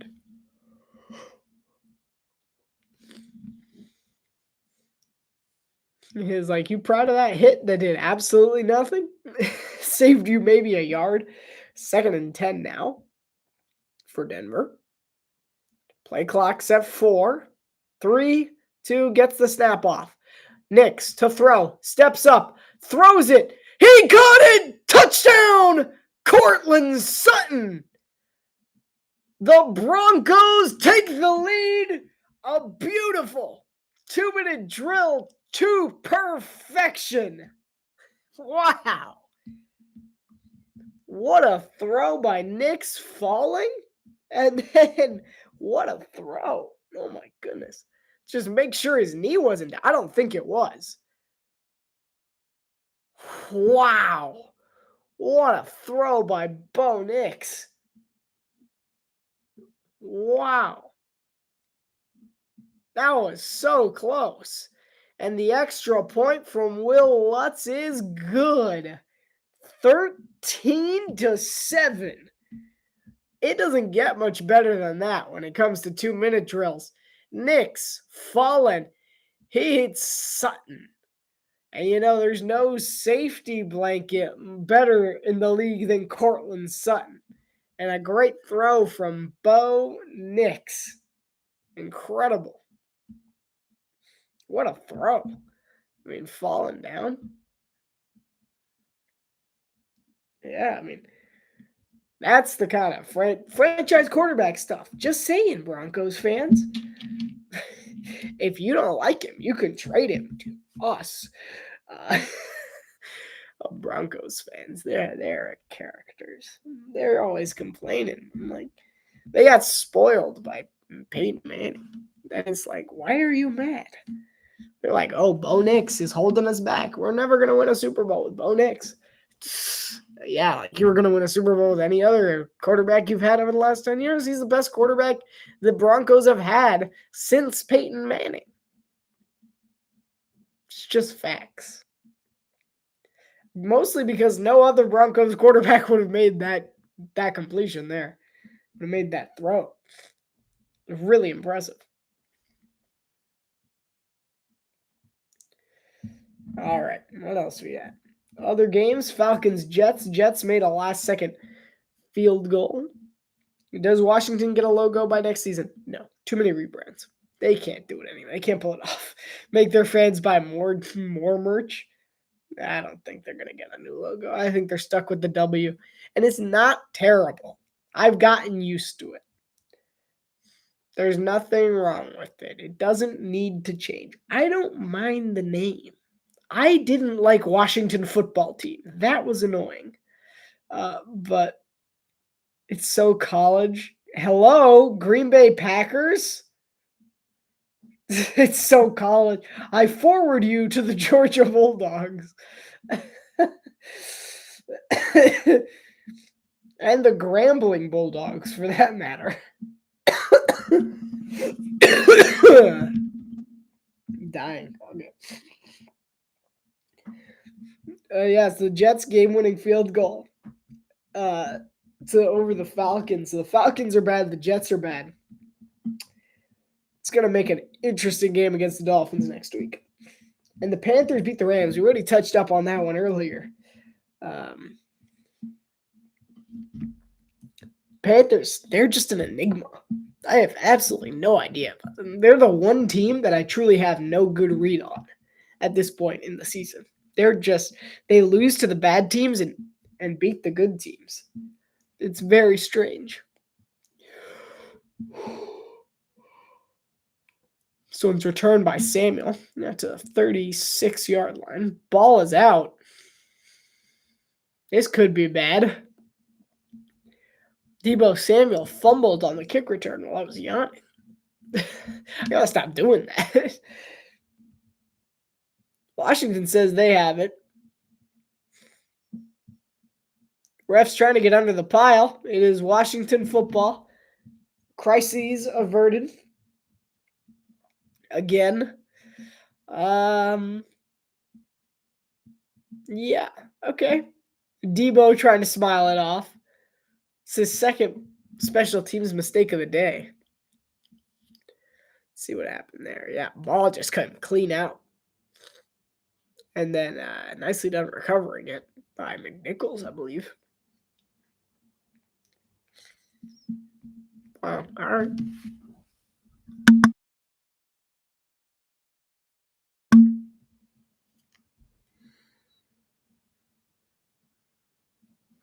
And Mariota and Dan Quinn are going to be content to just take a knee. They don't want any more catastrophic mistakes.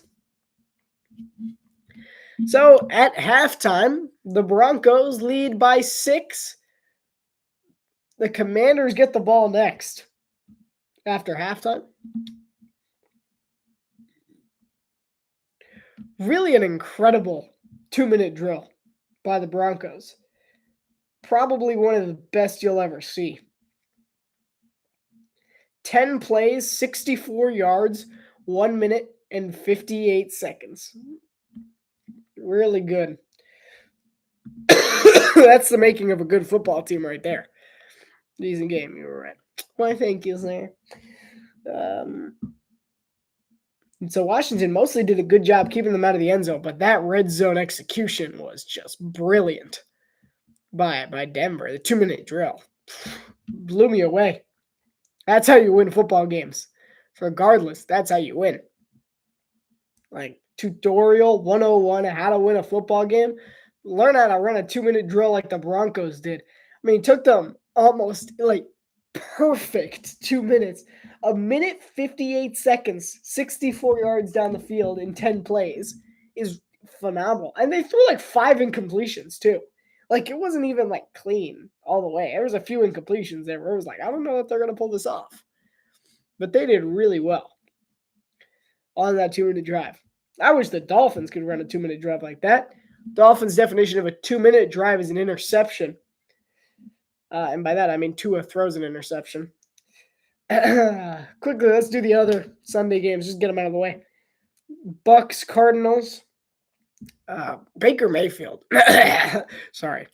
Baker Mayfield. It's just me. He's got a little frog in the throat. And by that, I mean Kermit. So the Bucks. All right, the Bucks. As the night gets on, things get more fun here. The Bucks won by 3 over the Cardinals, which frankly wasn't a great game. Surprising that Cardinals held on as long as they did, but Baker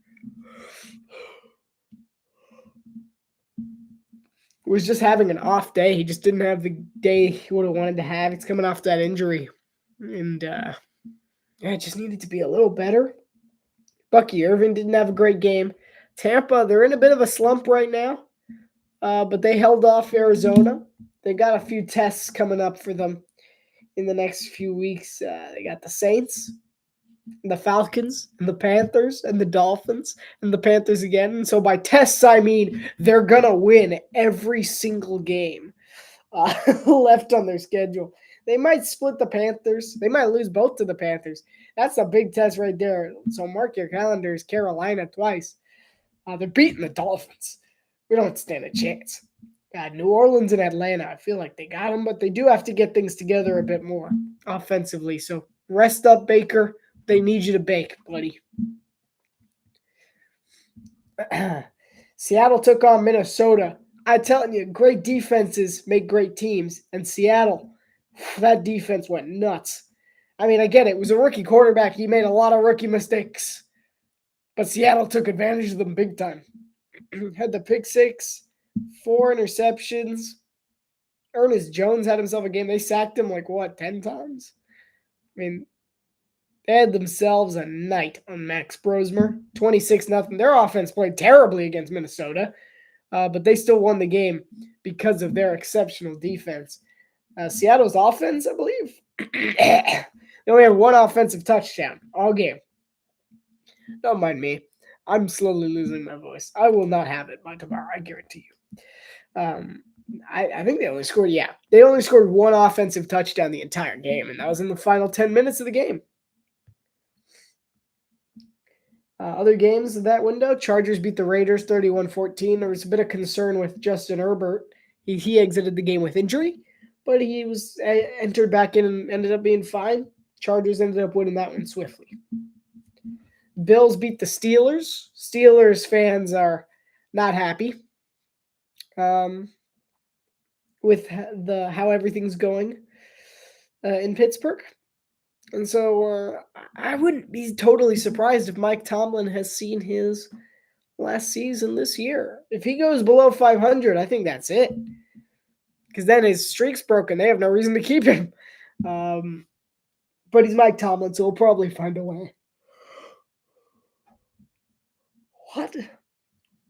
That's weird. I would like to try a piece, but that's weird. You survived? No. No, I'll be fine. Yeah, I'll be fine. Just gonna go get some medicine. So yeah, definitely. Interesting stuff over there in Pittsburgh. That's definitely a storyline to keep track of throughout the next couple of weeks. Mike Tomlin, if they drop below 500, maybe he's on the hot seat.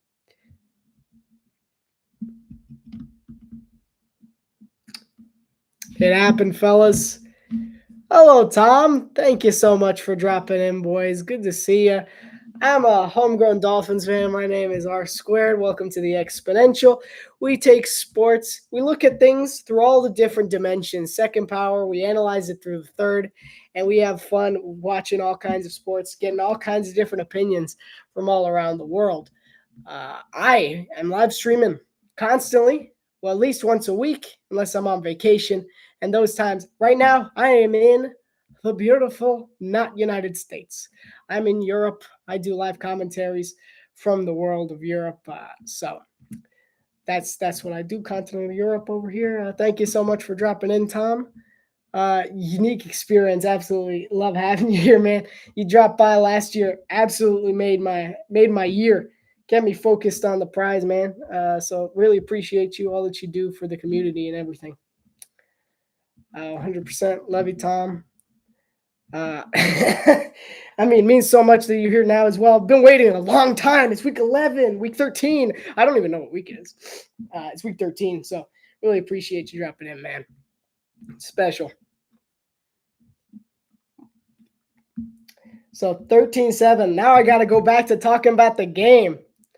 It's crazy. Oh, man. We knew it would happen sometime. Got a few loyal people. I mean, I still have people coming in from the first time. I don't know if Tom's still here or not. Probably not. But man, still got a lot of people coming in. Thank you so much, sir. Have a great stream over there. You, Tom, legend. I was the very. Where are you? Welcome back, man. Yeah, I mean that was fun. That was Houston, Chicago, week 2. I was just starting on this channel. I was at that point. I was kind of like not all in, and after this, I mean, got me back into the game. So a lot to him. I'm already so glad we came back. Yeah, man, really appreciate it. Appreciate the subscriptions. A lot of fun doing what we do here. What Commanders have to do to win this game? Defense, man. All defense. If Washington keeps the defense up against Denver, they have absolutely zero shot of winning this game because here's the deal. Denver's offense, they're good, but they don't necessarily have the firepower to be able to take control of this game and blow them out of the water. If Washington can keep this close, we might have a tight game coming into the end. Washington definitely has. If Dan Quinn can coach a good game defensively, Denver might be in some trouble. And we've seen that a lot early with the exception of that phenomenal 2-minute drill. Absolutely legendary 2-minute drill. Nothing like it, really. That was about as good as it gets. And the Commanders now have to rebound from that. They get the ball second, they got to score. They have to be able to keep this close. They want to keep it as a dogfight as long as possible. They want this to be a game in the trenches. They want to run the ball well. They want to win this. Super Bowl pregame performances. Charlie Puth, National Anthem. Brandy Carlisle, America the Beautiful. Coco Jones singing left. Every voice and sing. Cool. But yeah, they want to win in the trenches. They want to win the football game. That's how they're going to do it. Defense. Defense wins championship games. It also beats teams who you think are going to be in the playoffs. Right now, Washington's playing for their lives. If they lose this, that's it. They're going to drop to 3-9. And there is absolutely no chance they have no chance of making the playoffs after this. This is a win to stay alive at this point. Give Jaden Daniels a chance. So Washington's playing for their playoffs right now. They're very slim chance. So I would say it's all about the defense winning in the trenches tonight and in the second half. I got to read all these now. It's crazy.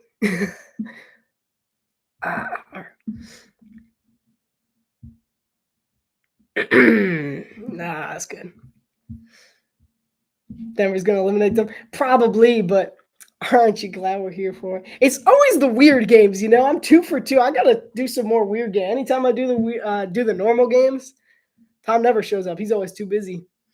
Over there, I did Texans Bears first time, and that was just like terrible game. Final score was like 19-13.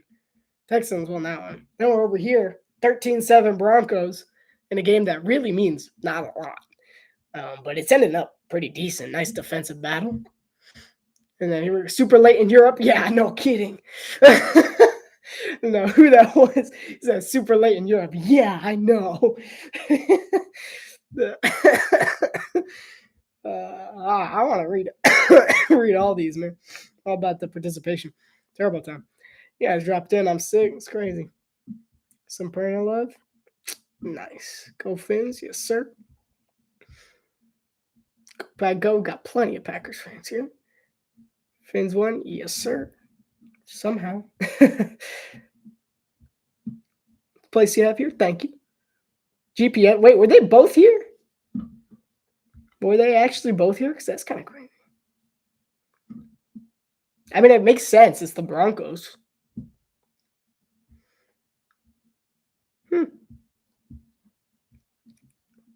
I didn't know he did that. Yeah, I'm only subscribed to Tom Grassi. I might have to change it. People actually voted on the poll now. 103 votes. Dolphins. That's not fair. You didn't read up. You didn't read at the very say, can you really consider the Dolphins a fraud if they're not good enough to be considered a fraud? They're just what? They are bad. Are you saying they're secretly good? Then by saying that 55% of you picked the Dolphins as the fraud? See. Think about it. Think about it. Yeah, people saying GPS. I did not know he did that. Well, really appreciate it, y'all. Insane, man. Oh, man. It's always the weird games. Always the weird games. Wild. So appreciate this. Gotta watch this back. See if there's. I gotta stop in. Okay. Been waiting all this time. He's got lucky. That's crazy. 13 weeks. I thought he was done. I was aging by the minute. Oh yeah, I do accents. Occasionally. After all, it's late. We gotta spice it up sometime. It's late in Europe. We gotta spice it up. Ooh, wait, we got NFL drama, and not even in this game.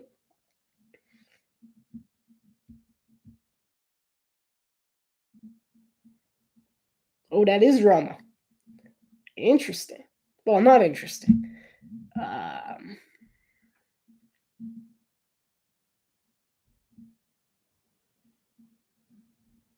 Okay. There's something happened in the Titans Jaguars game where the punter threw some threats out there. And all I'm thinking is, are you really in a position to do that, though? You're the punter.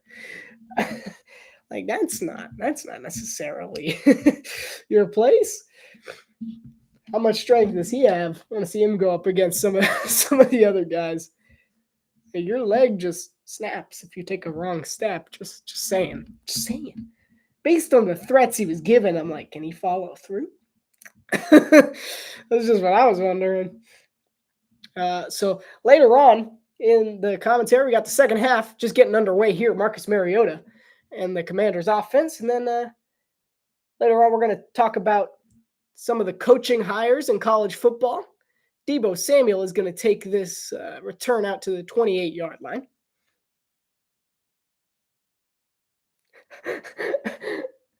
Very late. Yeah, I don't. No. Very late, huh? Yeah, Packers Super Bowl champ. I don't know. Pretty iffy. I mean, they got to be able to close out the bad teams. They're winning the good games, which obviously helps a lot. But they got to be able to close out the lesser teams. Example: Carolina, Cleveland. Got to be able to close teams like that out if they play anymore. You got to be able to close them out. Hand off to Chris Rodriguez Jr. He's going to get 6 yards.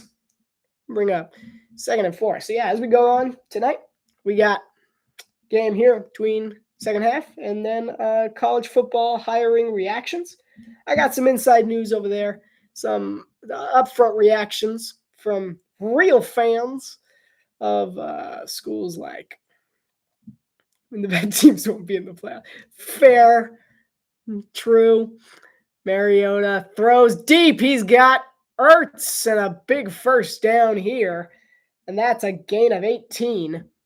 Is Marcus Mariota. He's got that release time going again for him. It's just the fast release is working so far for Washington. They're actually playing a very San Francisco style offense right now, like a very Shanahan style, quick release, quarterback friendly routes, easy throws. They're just got to be quick timing routes. And that's what they're rolling with right now. And anytime, there's a penalty. This is a free play. And he's going to hit Ertz for the first down. He's going to get 13 yards. He's going to be an offside. It looks like they're going to decline it, though. Because of that, he jumped way offside there. Yeah, there's the call. So 13-7. Broncos have a lead here, 13:43 to play in the third quarter. Second half just underway. Commanders off to a strong start at the Denver 36-yard line right now. First and 10. Mariota's 11-15 for 102 yards and an interception so far today. Broncos showing pressure. They rush 5. He tucks it himself. The design run, Mariota to the 20. Takes it out at the 16. And a great run by Marcus Mariota. That's what I'm saying. This is what they have to do. You got to play to your strengths. Any team has to learn from this. Because if you're a quarterback like Marcus Mariota, you have to be able to play to your strengths, which is running the ball. And right now, it's also timing routes. So right now, Washington's doing everything they need to be doing to be able to get this consistency going and to get their offense moving. Quick throws, a running game. They have to be able to establish this. They want to win in the options. They're doing what they have to do right now. Washington's in the red zone. First and 10, looking like a run play. And they'll hand it off here to Rodriguez. And Rodriguez not going anywhere. Stuffed at the line there by Dre Greenlaw. So it'll be 2nd and 9 coming up for Washington.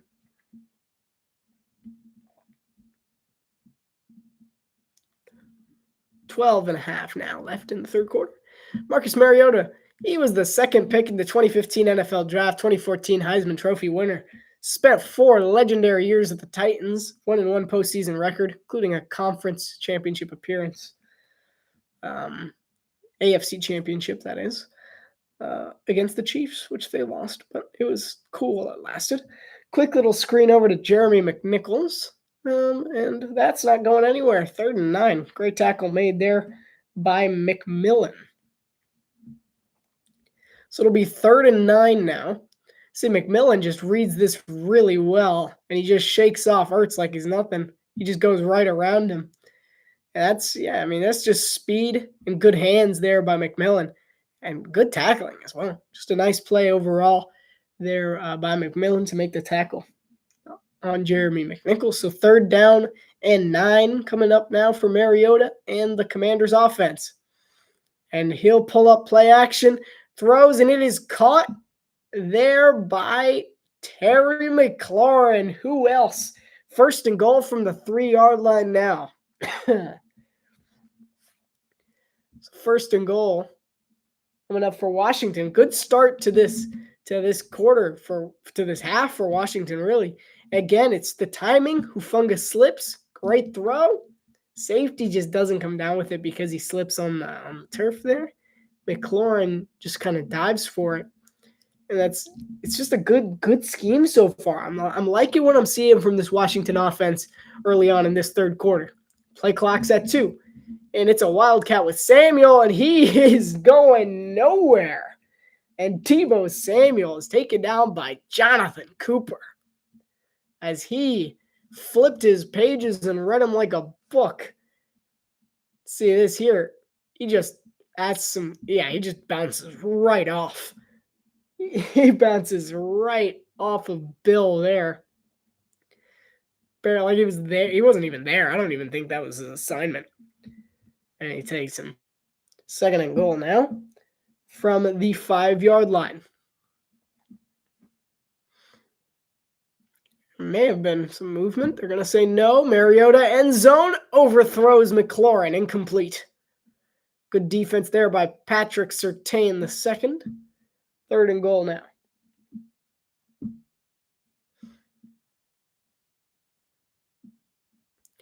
So you see Surtain here, McLaurin, he gets the early jam on him and then just good defense, just getting your hands up there, watching the ball the whole time, tightly contested. Yeah, I mean, that's clean defense. That's what you get from the reigning defensive player of the year, Patrick Surtain. Second. First one was better. Uh, Personal opinion over here. The first one was better. Mariota throws to the end zone. Oh my goodness, what a catch! Are you kidding me? Touchdown Washington! Treylon Burks! Wow! Treylon Burks goes up for it on Riley Moss one-handed. Are you kidding me? Incredible catch by Treylon Burks. Riley Moss was all over him. Wow. And just like that, a little bit of Grossi luck on their side. And the extra point from the kicker, which is named Jake Moody. He makes the extra point there. What a catch by Treylon Burks. He had a little bit of a remember me moment because everyone may have forgotten about him in Tennessee, but he's making a name for himself in D.C. 14-13, the Commanders now hold the lead. 9:58 to play, third quarter. Broncos offense coming up next. Wow. A few fantastic catches today. Did you see the Brock Bowers catch from earlier? That was nuts. He scooped it off the floor. That was a great catch. I'm going to call the poll here. I'm satisfied with that. People voted Dolphins, whatever. I'm just end that. But that was a wild catch there by Treylon Burks. Letting him know that he shouldn't be forgotten, even though he's not in Tennessee anymore. Not where he was drafted, but still making a difference. I mean, most people probably didn't even know that he was on the Commanders. But he just put the entire NFL on notice. Hey, I'm here. He's in his third year out of Arkansas. He was a first-round pick for the Titans. He was supposed to be Will Levis's go-to guy. That didn't work out. Neither did Will Levis, for that matter. And so Treylon Burks got cut this offseason after a horrendous 2024 campaign. And he's here in 2025. He's only got 4 catches. But he's far exceeding most expectations, even with those 4 catches.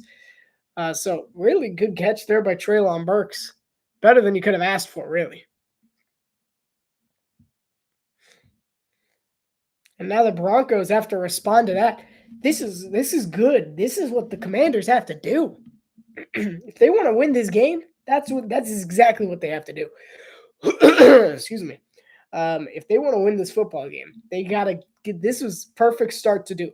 Get back in the lead, and now you just need defense. You got to dominate in the trenches, force Bo Nix to throw uncomfortable passes.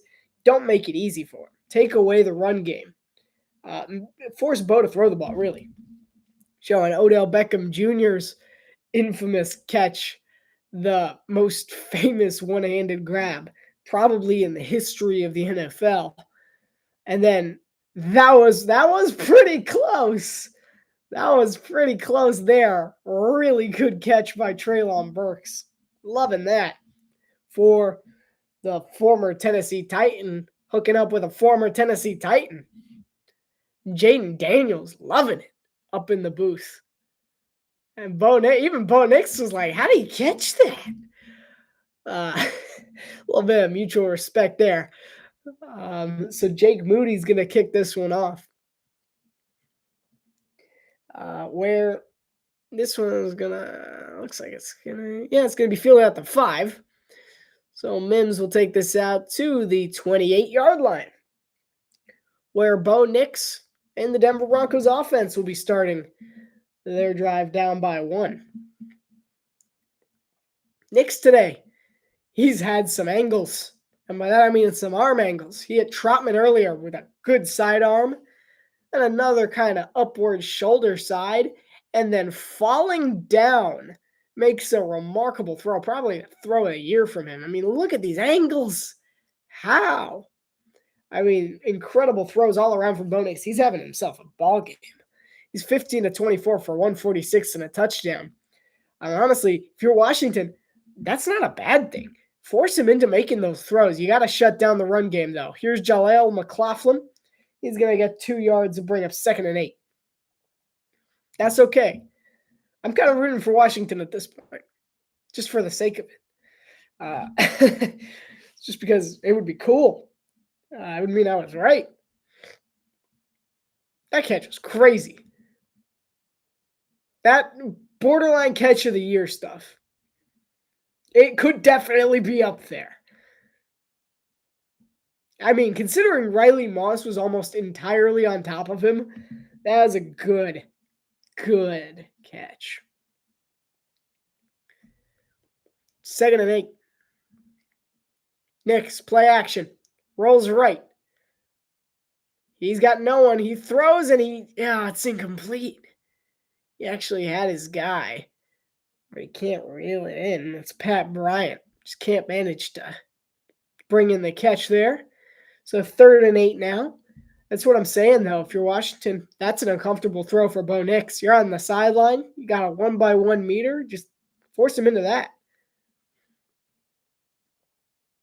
Bo Nix directing traffic. Crowd noise may be getting to the Broncos offense a bit at Northwest Stadium. That's what it's called, right? 3rd and 8 from their own 30. Bo pointing out a blitzer, potentially the high safety, and he does. He's coming down out of Nick, steps up. He's got room to run, and he's going to get to the 40 and slide forward for a 1st down. A great decision there by Bo Nix and the Broncos offense.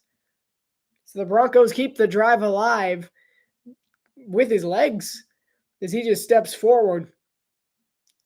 See, he saw the corner coming down. He yelled the kill, although I can't hear it. I can only assume he said kill. And to signal that the blitzer was coming from the corner, because he did see him jump a little, signaling that he was trying to time it up and failed. That was just a really good decision by Nix. A little jet sweep action, Marvin Mims. Marvin Mims got a nice angle. He's going to get 9 yards, 2nd and 1 for Denver. 8 minutes and 10 seconds to play in the 3rd quarter. Denver off to a nice start to this drive. If you're Washington, take away the jet sweep. Don't let him get around you. Keep your eyes in front of you. For one, stop the run. Part 2. And generally put pressure on Bo.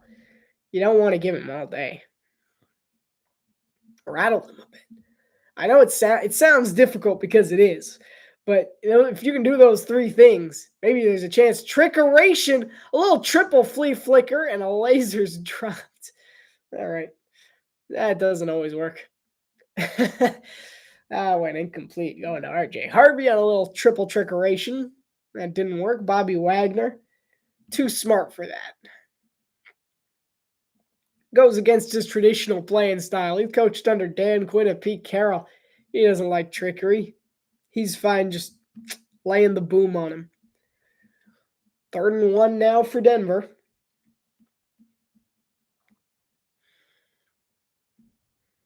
There's Bobby Wagner, one of the veteran captains on this defense.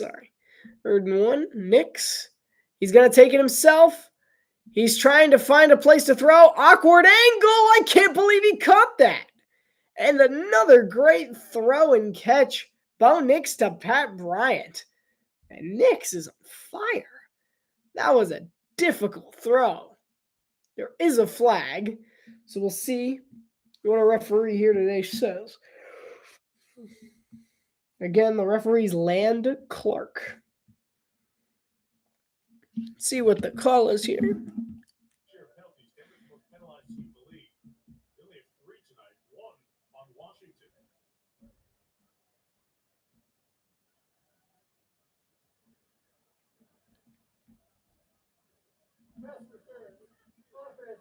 Oh.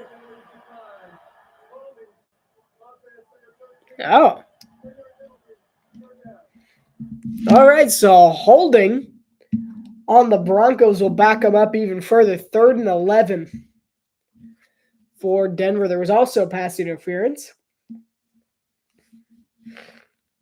They're going to say holding here. This is going to bring up 3rd and 10 now instead of the simpler 3rd and 1.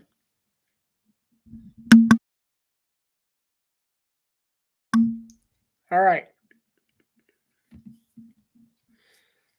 Here we go. 3rd and 10. Nix drops back far. Under pressure, throws deep. He's got a man! First down, it's Courtland Sutton. Who else? He was wide open, 31 yards down the field, and a first down for the Broncos. Inside the 30 of Washington. I mean, he's just such a safety blanket. He just kind of slips out and then turns up, and a good throw and just good placement. Again, it's that zone defense. Courtland Sutton is smart enough to just stop right in the zone. Dumps this one to Evan Ingram. Gets about 4 yards to bring up 2nd and 6.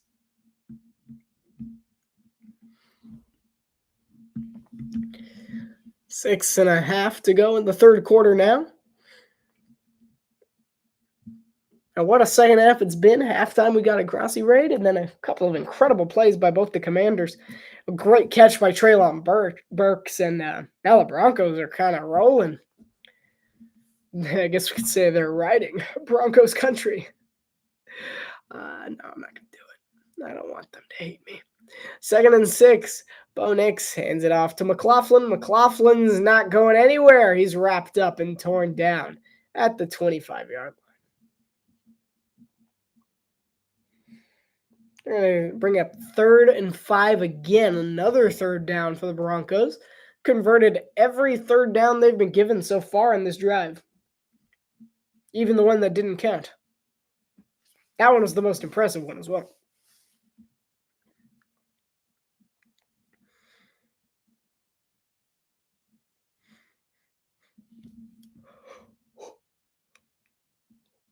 All right, here we go. Commanders showing a bit of pressure. 3rd and 5, they rush only 3. Quick throw, it's caught. The 10, and he is going to be dragged down at the 3-yard line. It's Pat Bryant.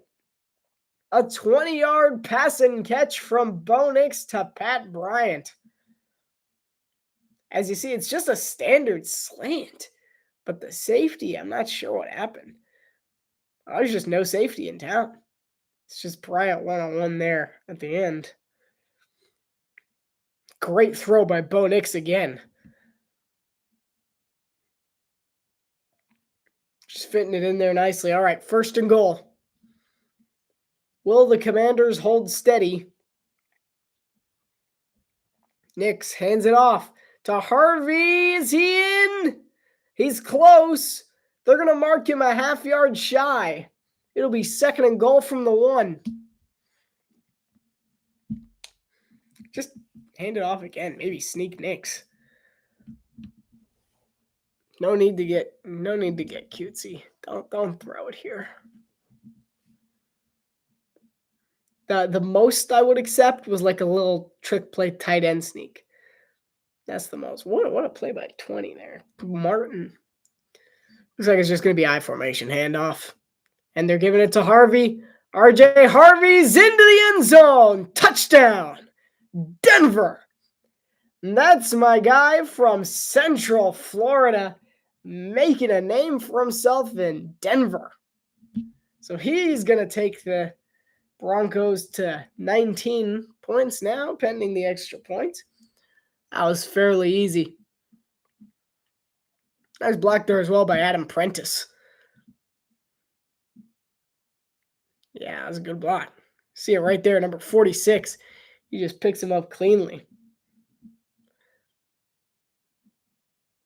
Well, extra point is good. 20-14, the Broncos are back on top. He may no longer be wearing gold, but if he keeps up at this rate, he is going to come home with a gold medal. That's the winner's trophy. Broncos up 20-14. Commanders football when we come back. Survey says touchdown. That's not funny. It's pretty funny, actually.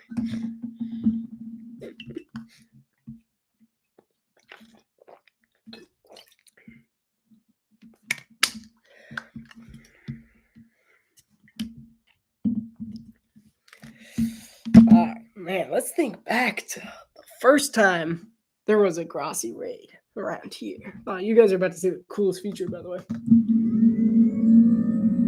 Standing desk. It's awesome. It's the best thing about this. That was I think it was week 2 of the NFL season. The exponential for many years was not called the exponential. It was something else. And there's still videos from that other thing that was there when I was younger. We used to do that. And that was fun. And we kind of just broke it off after a while because it was too difficult to maintain. And I don't know. I don't know what happened. At some point in I think it was over the summer, I went down to South Florida, Boca Raton. And I just met a few people, and I'm like, wow, these guys are so much better than me. And that's just all I was thinking. The entire week, I was just like, wow, these guys are so much more talented. They're so much farther ahead. And they're actually like furthering their careers by doing all this stuff. And, I just got to talking to them, and they're just like, just make a YouTube channel. I'm like, well, I already have a YouTube channel. Like, just expand on that then. And, yeah, that's exactly what I did. So, the idea for the exponential, believe it or not, was born in Madrid, Spain. I am not in Madrid now, but at the time, I was in Madrid. And that's when the channel was officially founded, I'd like to say. It was in Madrid. The idea for it was founded. And the first ever live commentary I did, which was a preseason game. Thank you. Yeah, so a long time ago. So that really funnily, first ever preseason game I ever did. It was a full circle moment for me, which is why the Madrid game was just so special. I don't even think the people who went with me remembered this, but that first ever live commentary I did was preseason week 3, Miami Dolphins versus Washington Commanders. And that was the first commentary I did. It went terribly. I had so many technical difficulties. But ultimately, I got it to work. Then week 1 of the season, I got going a little more. And, I at that point, I was just tired of talking to myself. It had been so long. I was just talking to myself for forever. 3.5 hours is a long time. 1st and 10 here, Mariota is going to hit, I believe who is that? McNichols, out of the backfield. He's going to get back to the line of scrimmage, nothing more. 2nd and 10. As I was saying, at that point, I was just talking to myself for 3.5 hours for a week, and I was just like, cool, I don't know if I can do this. I'm just like, I'm too social in general as a person to be able to maintain that. Like, I was going to do it anyway, but I was kind of like, oh, man, maybe I'm not going to enjoy this as much as I thought. 2nd and 10 now. I'll go back to the other half of the story on this, either on the next commercial or just after this play, which is very fascinating. Mariota throws, and it's caught there by McLaurin. It's a solid 14-yard gain, and Scary Terry's at it again. So the Commanders are driving down the field. McLaurin's got 3 receptions for 38 yards on the day. Mariota, he's improved significantly since the game in Madrid a couple weeks ago against Miami. Or maybe he's just, I assume he's just gotten better, because there's no way the Dolphins' defense is better than the Broncos' defense. 1st and 10, McLaurin in motion. Handoff. No, he stiff arms out of the way. Good speed there by McNichols. He's going to manage to get 5 yards, 2nd and 5. Solid run there by Jeremy McNichols. Cliff Kingsbury calling the plays for this Commanders team. He's really redeemed himself in my eyes because I didn't like him in Arizona. I was actually vouching for his firing for many years in Arizona, kind of like I am now with Jonathan Gannon. But I'm actually rooting for Cliff Kingsbury to get a job in the NFL as a head coach because I think he's a really good play caller who's just had a little bit of trouble this season because of injuries. Mariota hands it off again to McNichols. He's only going to get a yard this time. It's going to be 3rd and 4.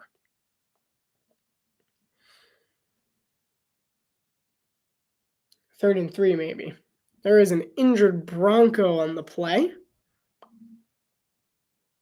Get you an update on who that is in just a moment. I have no idea. DJ Jones was injured. So the defensive tackle DJ Jones was injured on the play. Hope he's all right. Feels kind of bad to start my story now after that, but I'm just gonna keep going. Hopefully raise the mood a bit. So yeah, it was really cool to do that. And then that week 2 game, I was just kind of picking a game, and I was like, oh, well, I'm not doing anything Friday morning, pretty much, so I might as well just do something Thursday night. And that was a Thursday night game. I remember it really well because of just how much, it furthered my aspirations and my dreams and stuff. Because I was just there and I was like, I mean, I'm going to do it anyway, but it would be so much nicer if, people watched. So basically I was just bribing people to come watch for like 20 minutes, whatever, just to have someone to talk to on stream. And then got the Grassi raid that day on that live stream at halftime. I didn't even know it was a thing at the time. Like, I didn't know it was something he did. And now that I do, it's incredible. Like, it's so nice what he's doing for everything he does. Like, I saw his charity live stream. Incredible. Like, that's the dream right there. Just being able to help people and just, that's something special. And yeah, that gets me on. It's so good. And he's just such a special person, wanting to do that for the community and for charities and stuff. It's legend. And then just, taking time out of his day out of his game. Now he's got and taken away from his views and his money more so than anything, because that is his job. This is my job. Not yet. That's his job. And taking time away from that to go help out some other people, some younger people, or some less experienced people, or some upstarts like myself. I'm all of the above. And it was just such a great experience. And to this day, that video is still the highest watched video / live stream on my channel. It's got 1.7 thousand or something like that. Just really, really remarkable, that experience. And that has led to possibly younger. We aren't quite sure. 13 snag. OBJ commenting on the Treylon Burks catch there. But yeah, so Tom Grassi's always going to hold a very special place in my heart for what he did there. It's incredible what he does. And how he kind of just got me going, and I haven't lost pace yet. Not yet, and we're still going up. So Mariota, there's a false start. This one's going to come back. It's on number 78, Josh Connerly. Laramie Tunsil, 78.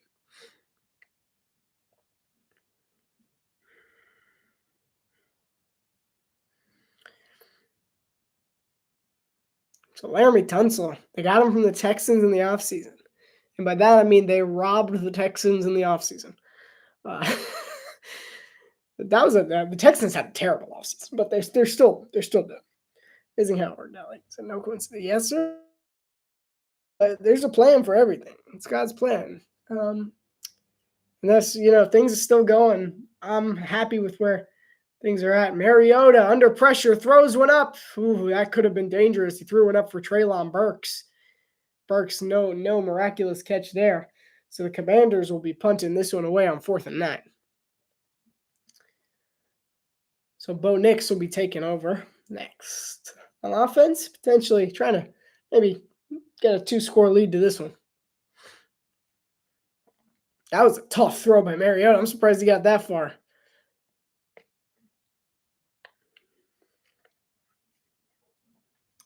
But yeah, I'm really happy with where I'm at right now in the community in general. Just getting to know people, getting those contacts up, is setting up some jobs for after college or during college at some point. Oh,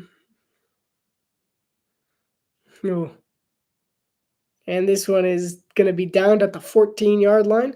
Good punt by Tress Way, and that's where the Broncos will be starting their drive at the 14-yard line. So yeah, it's good. Yeah, good to meet some people. Got some good contacts at this point, and just continuing to go to like the social events basically for the broadcasting community, and they're all super great. We help each other out because we all know that you need help to get into the group, into the big leagues, let's say, because it's not easy. And we also, like, everyone who's in it, we're not doing it for it to be easy. That's how you know who's for real and who's not for real, is based on how willing they are to help you. Because if they're willing to help you and to work with you, then you know that they're trying, because all the help you can get, really. It's not an easy field to break into by any means. And at this point in my life, I am happy with where I'm at, but it's not the best where I could be at. Like, it's not the best, but because I don't go to school in the United States, so there's not a lot of places for me to to do sports broadcasting at school. So potentially when I go back, that's something that would be there. But right now I'm not there, so that's not a reality. But you have to be happy with where you are in the present, and that's 100%. We're living in the present right now, so totally happy with how everything's going. Now, obviously, there's always things we could do to do better. Like, I need to start working on, like, a portfolio. So I'm trying to get, so, like, last few weeks I've been trying to get, like, good calls and stuff, like, because I want to try and build up a portfolio, but I'm not very good at it.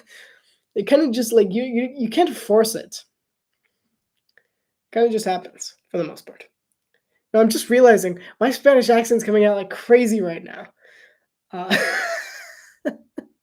I've been talking this whole time, and I was like, "What did I say?" I gotta go back to hello. Because yeah, I was just saying certain words, like certain, or because I am. This is a lore drop. I am Spanish. I'm not directly Spanish, but I am from a Spanish-speaking culture. Uh, so that's where that comes from. It's not because I live in Spain, because I don't live in Spain. Nice try, though. But yeah, there's always those things that are like they mark something on your journey. And for me, just right now, Tom Grossi, big part of that. Madrid, huge part of that as well. So really crazy how everything just comes full circle. It's been a crazy month. Really good for, like, reflecting and stuff. Hand off from Harvey, and that one will go a yard, 2nd and 9. And this will likely wind down to the 4th quarter.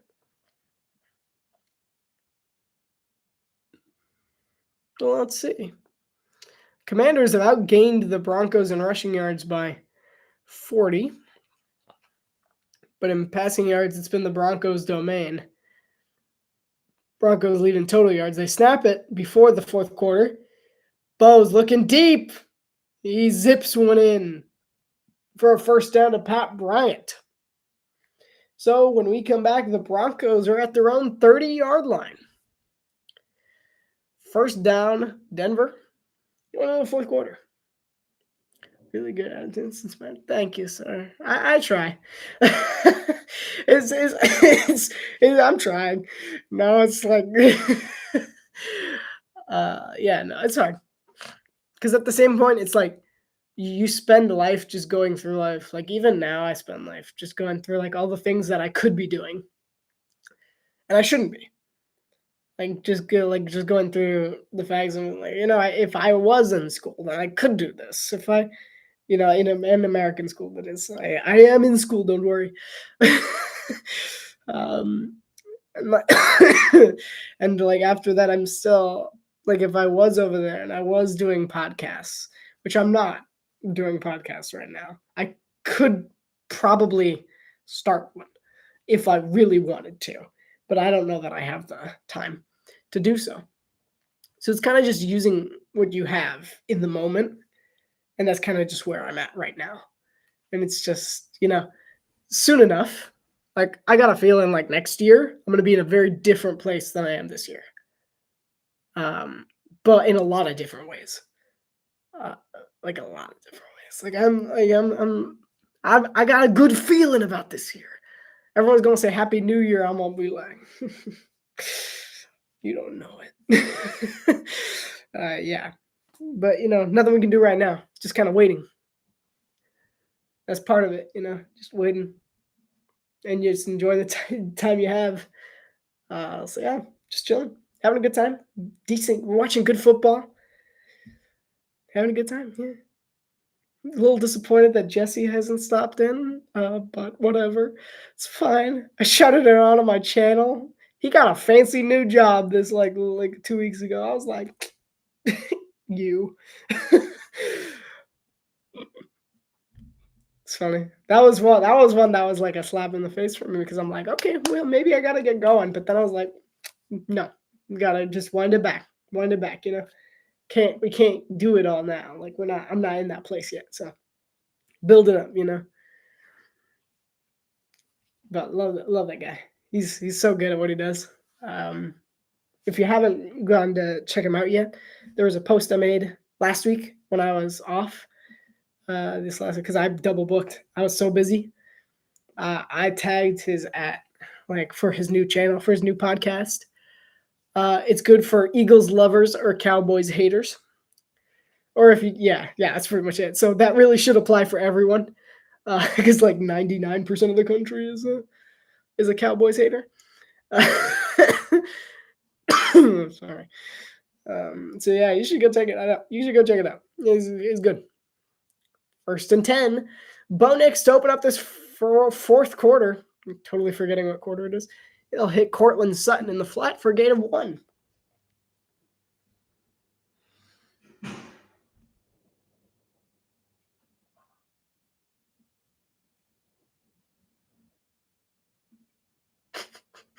Okay. Okay. Okay. 2nd and 8. I don't know what that was. 2nd and 8. I think it's just really windy outside, so I think a door probably just slammed. But I don't know what it was. Bo Nix throws. Oh, he underthrew him a bit. Oh, 3rd and 8 now for Denver. That could have been a big completion, but he just throws it behind him. Get a defensive weapon. Made of metal. Sometimes I just wear it around my wrist empty. I have this thing on here so that I don't lose it because I'm very prone to leaving my cups places. Trains, planes, less automobiles, but all Dolphins can't defend. You're so right, though. 3rd and 8. Bo Nix under pressure steps into one. It's intercepted. Bobby Wagner.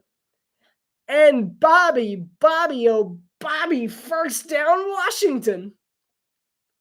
And Bo Nix throws it right to good old Bobby.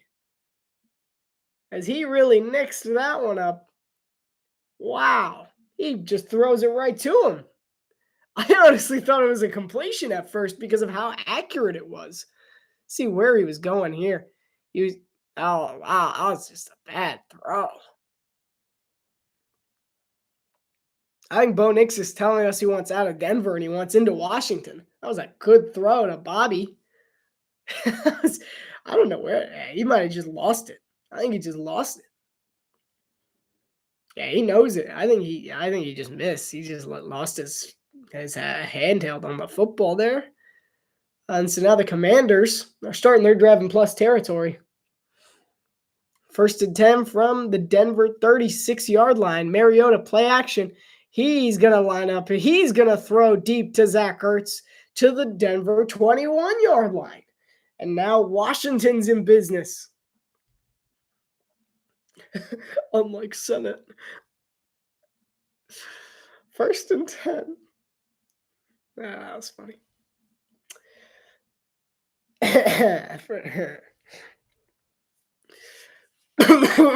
Sorry. First and 10 now. I formation. Play action again. Mariota under way too much pressure. He throws one up and out of bounds. I was worried for a second. I'm like, oh no, the Republicans. Like my Florida fan base. I'm not sure. Mariota tripped on the grass there. So I had to throw it away. And he had pressure in his face anyway. It was a good decision. It's one of the better decisions he's made in the game, just throwing that one away. Second and 10 now. Merca. Quick little out to John Bates, and Bates is going to get one, maybe two. Riley Moss might be injured on that one. He's clutching his collarbone. I would pull him.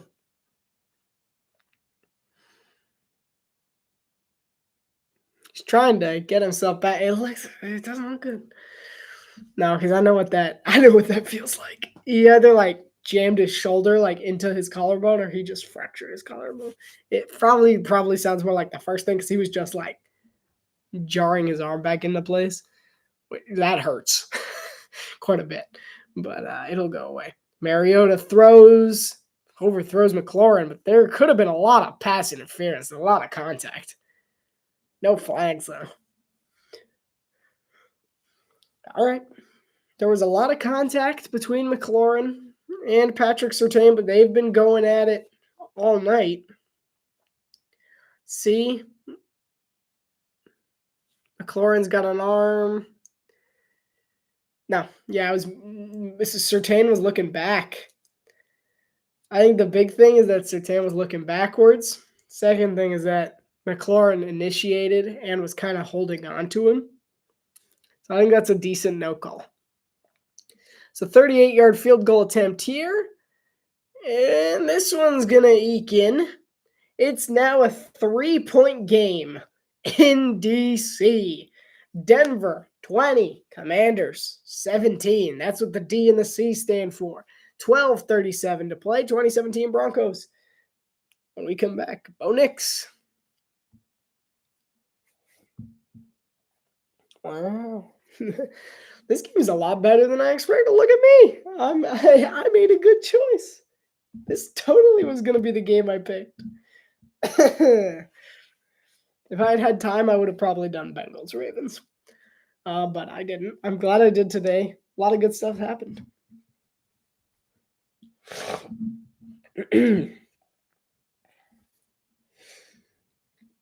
All right. Let's talk some college foosball.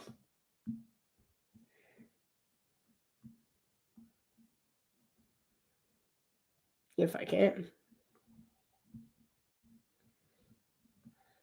It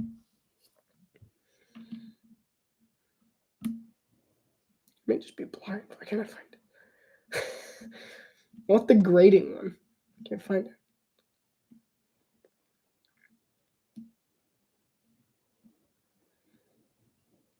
Okay. My vision's too bad for this. Let's just go through it. Yeah. Kent State. Yeah, no, that's boring. So Virginia Tech hired James Franklin. I think this was a good decision. I give this one solid B+, A-. I think probably more like A-. James Franklin, he's a winning coach. He wins games, and that's more than Virginia Tech can say about Brent Pry. So I think they're moving up. And I think just because of that, I don't think he's going to lead them to a title, probably.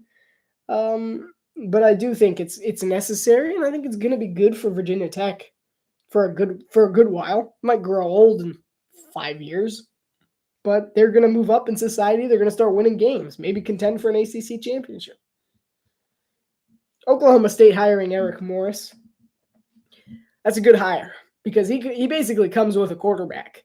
If Drew Mestemaker decides to transfer to Oklahoma State, then things get good at Oklahoma State. Suddenly, you're on the lookout for them to make the college football playoff. Eric Morris and Mestemaker teaming up at OK State. That's a good combo there. Stanford hired Tabitha Pritchard, Washington's quarterbacks coach, who basically just took off on the team. He says he's going to be the coach of the Stanford Cardinal, which, I mean, okay. It was a safe bet by Stanford. It wasn't my favorite choice. I give it like a C+, B-. Arkansas hired Ryan Silverfield, the Memphis head coach. And I know a lot of Arkansas fans weren't exactly thrilled with the hire.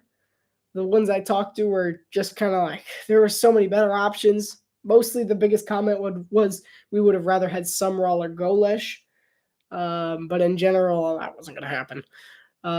So I think it's a solid like B- because I don't mind it, but they seem to not like it. Alex Golesh going to Auburn is a great choice, I think. I think Golesh is going to be very good at Auburn. Give this one a solid B+. John Sumrall taking over at Florida. That's a good one there. What's happening here?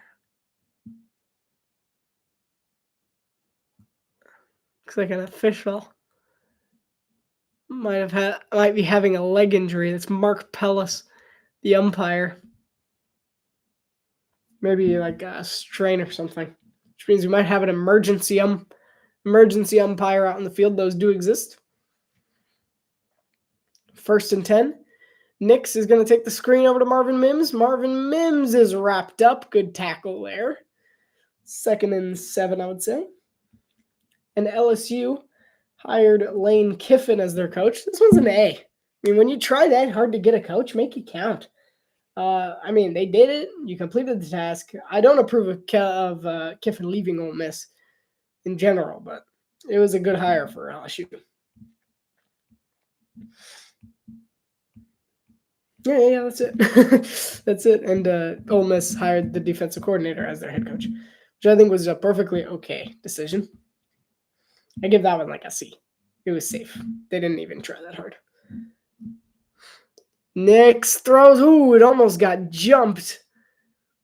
But it's safe, and it'll bring up 3rd and 3 now for Denver. That was Pat Bryant on the catch.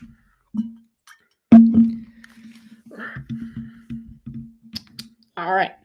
So that was Pat Bryant making the catch there. It was Jones who brought him down.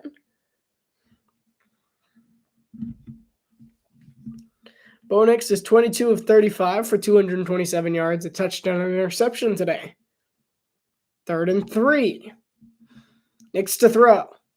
Under pressure. Rolls right. Steps up. He's got nowhere. Luvu swallows him. Frankie Luvu.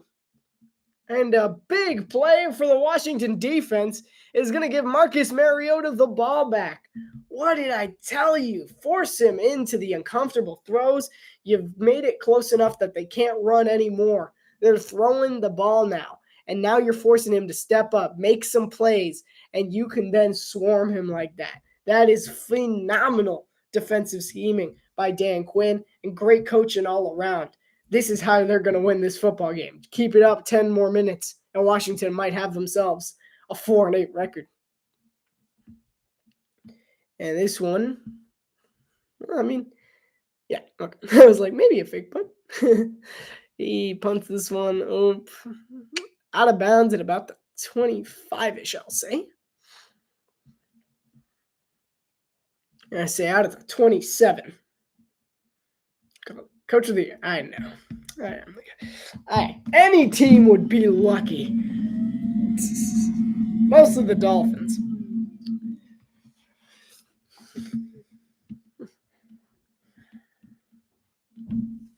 I run a tight ship, okay? Like, I wouldn't let the shenanigans that go on in the Bills locker room happen in my locker room. I would have cut Keon Coleman by now. Just for all of that, I would have cut him.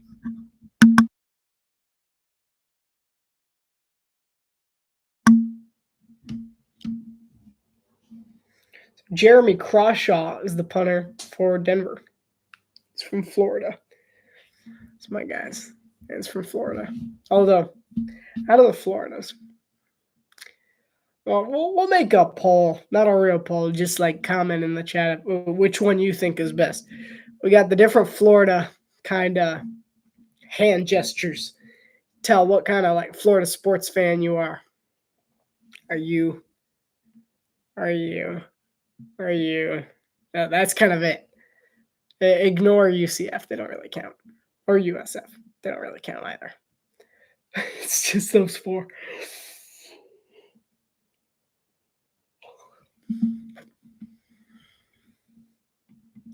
Which one's better? Gator? Just a little chomp chomp. The Seminole? Or the U? There's only one right answer. Although I will say, the Seminole opening, their walk-on, fire. They win that one. But in general, I think there's only one answer. But and it's not Florida State, I'm telling you. But if you haven't seen it, just Google Florida State epic entrance. And crazy. Good atmosphere.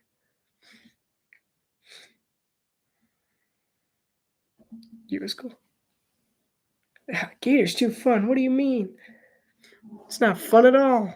Well, I guess it is. All they do at Florida is party anyway. Burn! All right, we're taking a look at Talanoa Hufanga. He has been Hufanga flying all over the place. He's been everywhere, making tackles here and there, making tackles everywhere. He has been Hufanging the place up. Oh, I say like it's so fun to say. So from their own 27-yard line, and Chris Rodriguez, 6 yards, 2nd and 4. Just 10 minutes left to play. 10 minutes left to play now until one of these two teams is coming out with a victory, barring overtime. In which case, bye. No, I'm kidding. I'll stay. Begrudgingly. 2nd and 4 now. I haven't had another. I didn't get a chance to make my own drink. I blame Tom for this. Maybe Mike. His name's Mike, right? Oh, Mariota just took a shot. He ran it himself and got slammed against his own tight end. This will bring up 3rd and 2. Brandon Jones and Dre Greenlaw combining for the tackle there.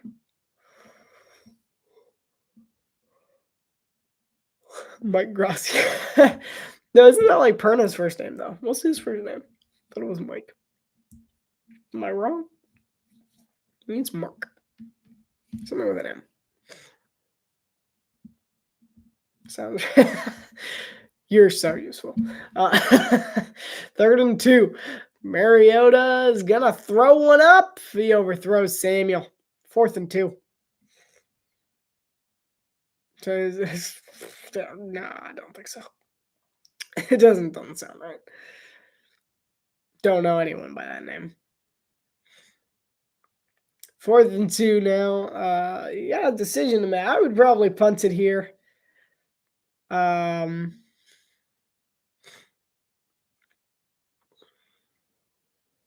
I would punt it. Yeah, I think this is the right decision. Got 8 minutes. Your defense is playing fairly well. So Tressway will punt this one away. And it'll be fair caught at the 20 or 19-yard line. Is it Brandon does sound right, actually. It's Brandon Perna. That makes sense. I was close. Mike, Brandon, whatever. Just shows which one I watch more of. Oh, like GPS. I'm like, GPS? I ain't watched an episode of GPS. It's my fault. I don't listen to many podcasts for the record. So I can see. This is a Neil Diamond movie. First time I saw it, I'm like, is that Caroline? Is it Neil Diamond? I actually have no idea. It sounds like it's a Neil Diamond movie. And first time I saw the commercial, like over Thanksgiving for the games, I was like, "Oh look, Kate Hudson's gonna be Caroline." My roommate's like, "I'm pretty sure Caroline's not a real person." I'm like, "Are you sure though?"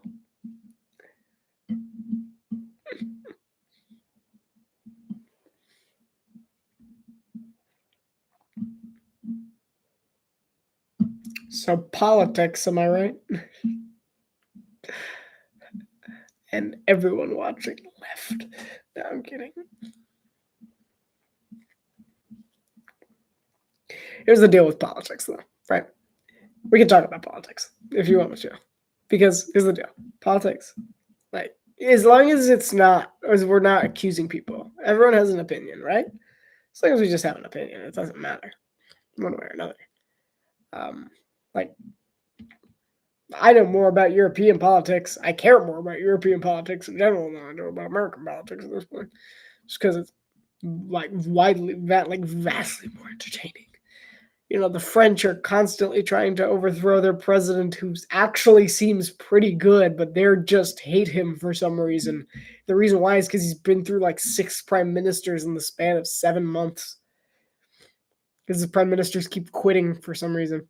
And then one of them came back after 2 weeks, which is really dumb. Yeah, European politics is entertaining. Vive la France.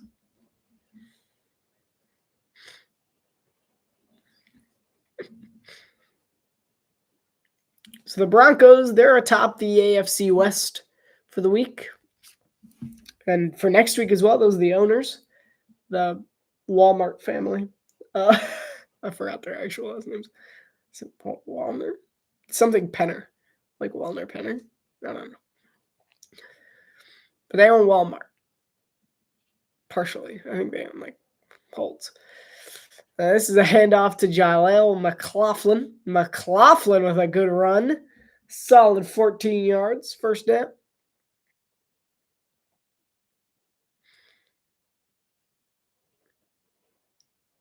What is he circling? Chris, what are you doing?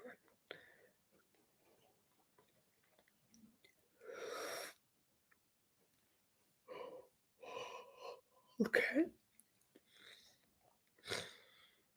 I don't know what Chris Collinsworth is doing the yellow. I'm like, are you just coloring? Nick's under center. Play action. Pressure coming. Steps up. Multiple pressures. Incomplete. Somehow gets away. New hand gesture. One arm folded up with hand.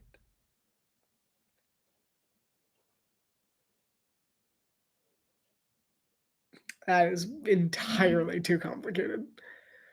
Need like a tutorial. How to trick people into thinking you can juggle. So once you have one ball, just throw it up into the air like you're just catching it, just normally. And then when you feel like you have enough time to pause, throw the second ball and pretend that you're hitting corners of a box. And once you get more comfortable with this, add a third ball and do the same thing. Just hit the corners of the box and go all the way around. RJ Harvey takes the run, and he's going to get 2 yards apparently.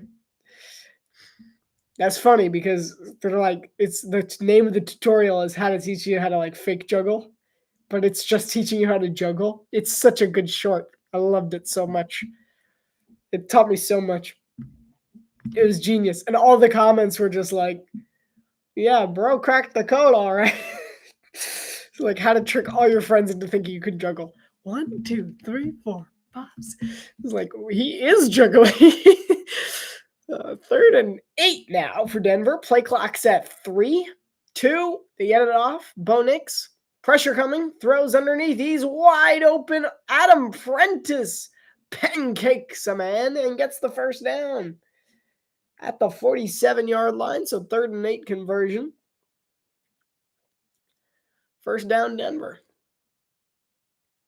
6.5 to play. Well, just over 6.5 for the Broncos to seal this one away.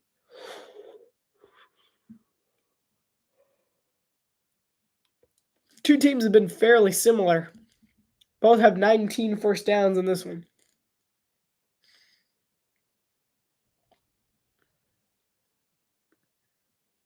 And in the Trotman in motion, handoff. Harvey walled. And Bobby Wagner was among the guys who just took him the wrong direction. 2nd and 10 coming up for Washington, for Denver. What can I see? I have like an eyelash in my eye. I'm like, it's hard to commentate when you can't see anything. Found a video. I had to learn 3 chitties in 5 minutes. Jesus.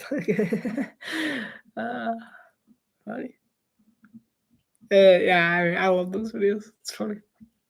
My sense of humor is broken. But Bo Nix goes really deep under pressure, floors it. 5:42 to go.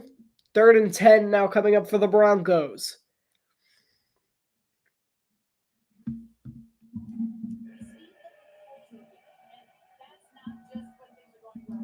I'm just talking about culture and the team culture. I can't comment on any of that. I don't really know that much. I'm not there.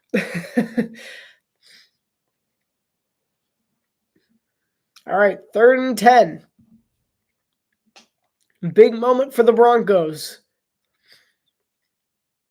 Nix throws. He's going to hit Ingram in the flat. Ingram, good tackle by Noah Igbenogany. They're going to give him 6, so it'll bring up 4th and 4. Decision time for Sean Payton.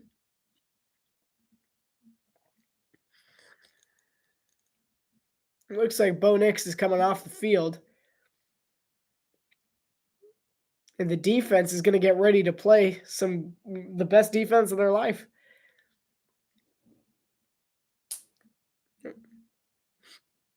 I've won too many wristbands. 4th and 4. 5 minutes to play.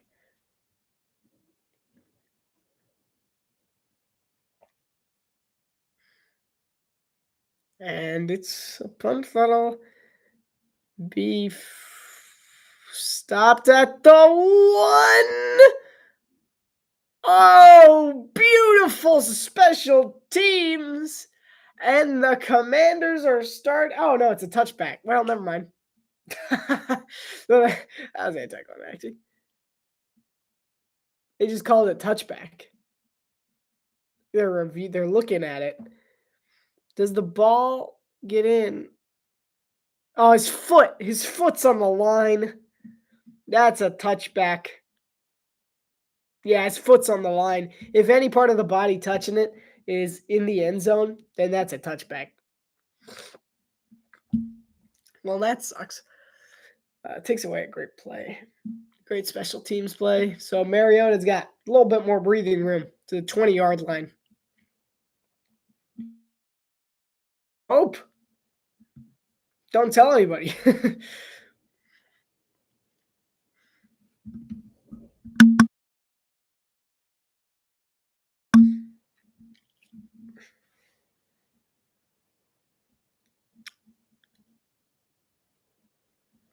Yeah, I'm out of conversation topics.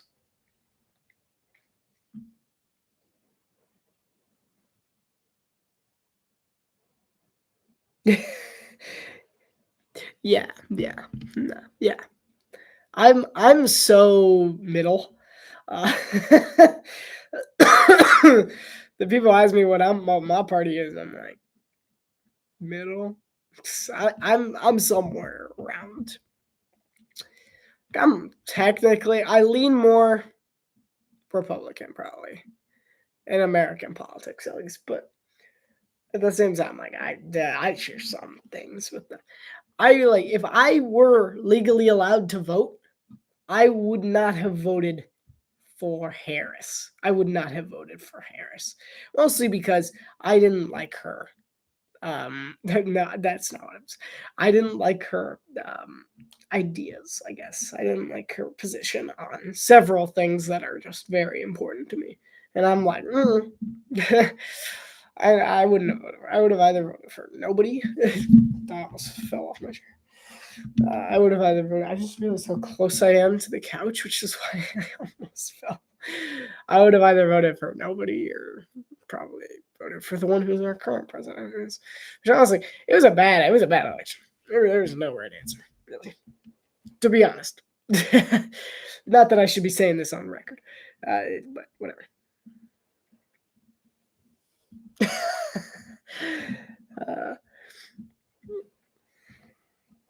Yeah, I don't. I'm like super middle in general. Like I lean more that way. Like I wouldn't. I would have probably voted for our current president if I were legally allowed to vote for that election. I would have, but right now, saying yeah.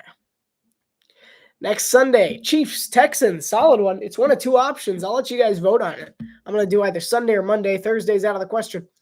Either do Sunday or Monday. Up to y'all. Got some good ones. No. No.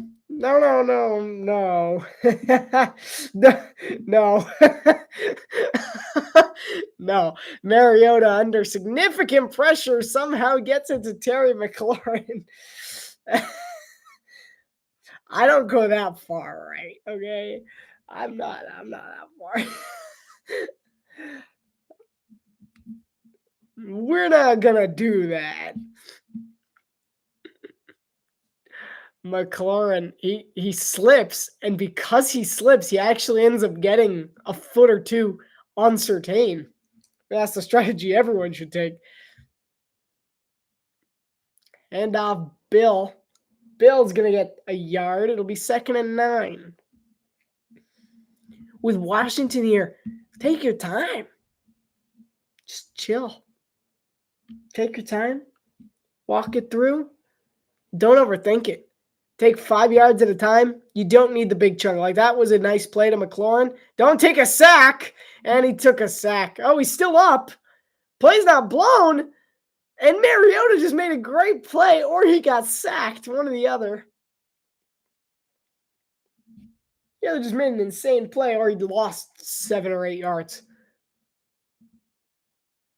Which one? Did he get touched? I think he did.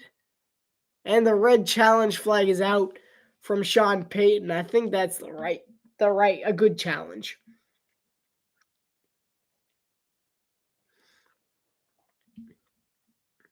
I think he gets it right. Yeah. Ooh, maybe it might have been his towel, though. He's up now.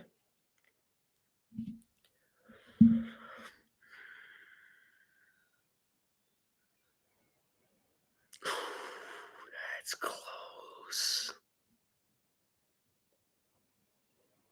He got him. Yeah, he got him. Yeah, that's a sack.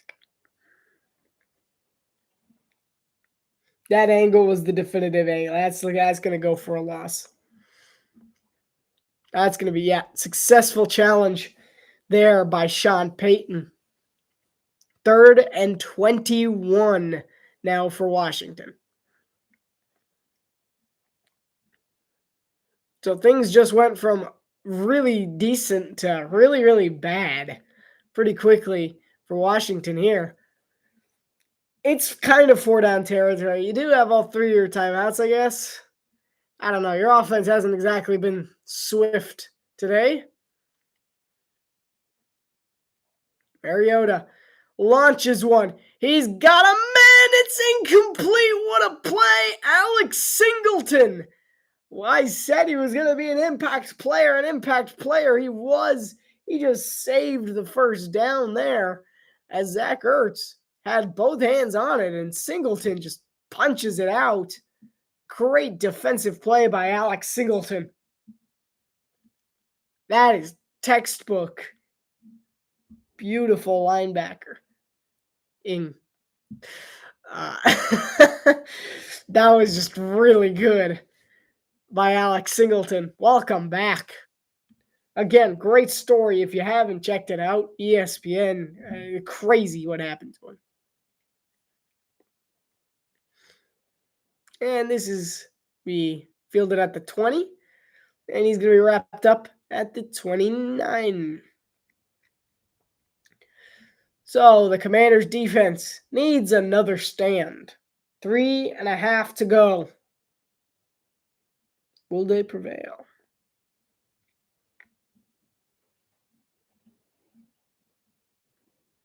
It's really raining. I didn't think it was going to rain today.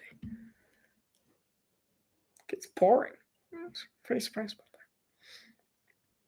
that. As I said anyway, about politics. French politics, way more interesting.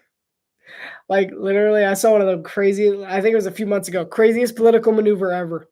President of France, he got a new prime minister. He just like fired the old one and brought in a new one. And it was a prime minister who's good at one thing. And the prime minister stayed. And he ended up finishing the one thing in 3 days. And so he then resigned as prime minister after 3 days in office. And then the French threatened to overthrow him and vote of no confidence in him unless he could get the prime minister back. So then the prime minister who resigned then came back and re-signed with them. He didn't resign, he re-signed. So now he's back being the prime minister. But it was crazy. I was like, this is wild. This is why you read the news, everybody. And an early run by McLaughlin going nowhere. It'll be 2nd and 10. Timeout number 1 used by Washington.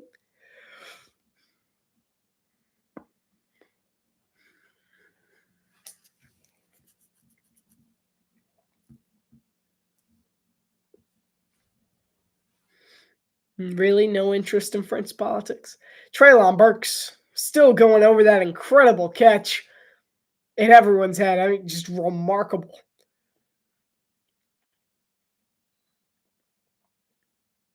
That's one of the best catches you'll see.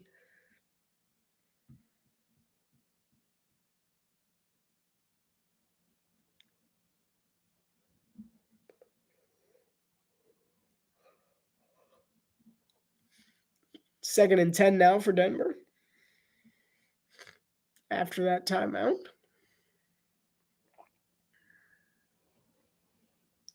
Third and so there's 3:23 to play in this one.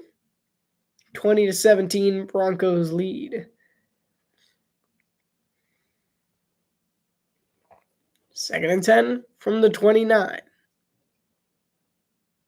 Nick's under center. Play action. Nix, he's going to throw it to McLaughlin. McLaughlin's wrapped up. He's going to get 5, I would say. They're going to say 6, 3rd and 4.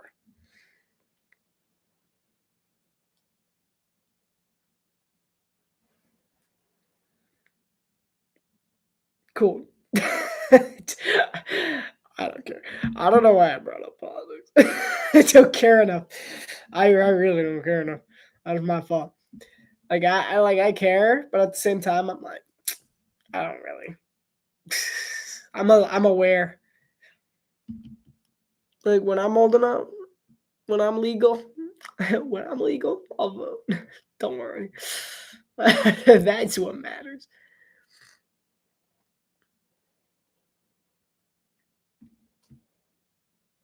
First time was cool. Yeah, it was really interesting. It's there.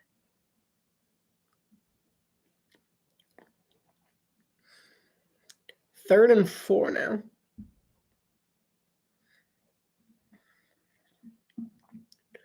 See, will Denver get the first down here, or will Washington prevail? This could be potentially game winning for Denver. Potentially.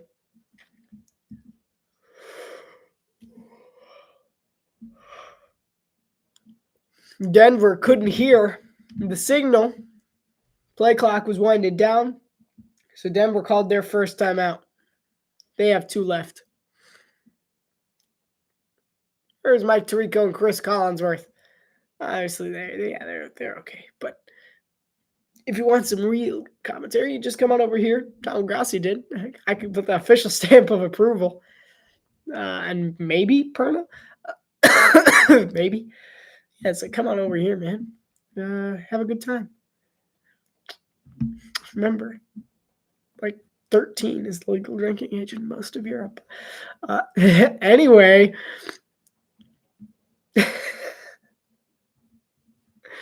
I'm trying to get in trouble today. It's crazy.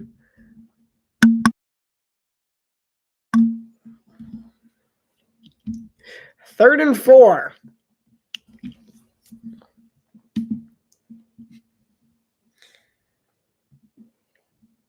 Nix to throw over the middle. It's incomplete and heavy traffic. He was throwing for Cortland Sutton, and it falls incomplete. 4th and 4. 3 minutes to go. Washington's down by 3, and they're getting the ball. That's right. It actually happened twice. I am pretty confident. I am, yeah. I've said some stuff. Just forget it. I had a good moment and then I had a bad moment. Just ignore that. Just ignore that part. Play clock set 2. Controversial thing with the big one is that Green Bay stole George's logo. And a great special teams tackle by Skinner. He skinned him. And Jalen Lane taken down at his own 15. So they now have to go 85 yards to win a touchdown to win the game, pretty much. All right, I get it.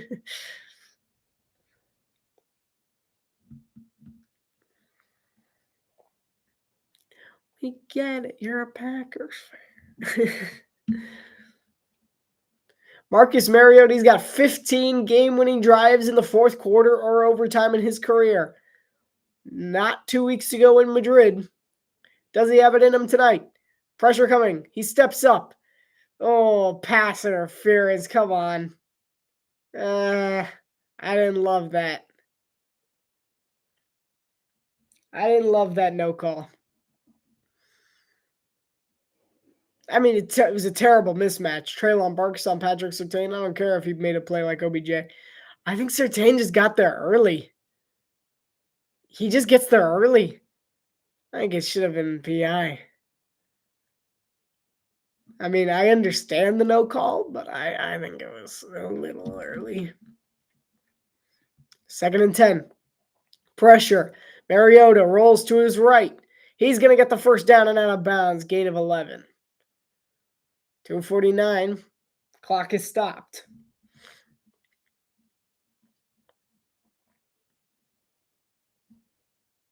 Vintage Mariota. Yes, sir. Love Marcus Mariota. In the good old days. In the Tennessee days. The glory days.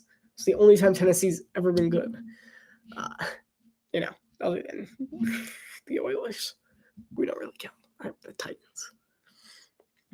You feeling against the win here? I have no idea. That would be ruining the mystery. Mariota throws. Oh, Burks almost made another great catch. I like how he tried it again. Yeah, you don't get that lucky. So 2nd and 10 now. I got a feeling it's going to be Denver. I just trust the Broncos more in this situation. Their defense and their offense. But it's been a great game regardless.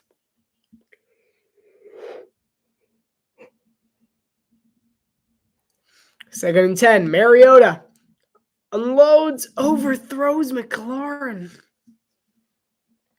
3rd and 10 now for Washington. All right, come on, Marcus. Come on. He was covered. That was just a one read. That was a design from the beginning. We're throwing deep. And it just wasn't there. It's probably better he overthrew it. 3rd and 10.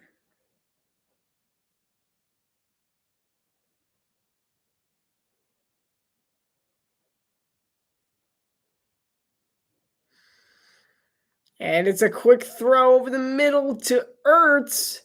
And he's going to be a half-inch short. Got to go for this one. It's going to be 4th and inches. This could be the ball game. They're coming out in shotgun. Hand it off. And they get the first down. Jeremy McNichols. And the dice have been cast. And first down Washington. And playing a little bit risky there. Dan Quinn knows it. He's smiling. 2-minute warning from the District of Columbia while Denver, Colorado, and Washington Commanders are facing off. Denver's up 20-17. And the Commanders have the ball. And they're starting to get going a bit. Only need a field goal, maybe overtime at Northwest Stadium. If we go to overtime, I'm making a drink. Well, Dan was surprised. Yeah. It was like, I can't believe that worked.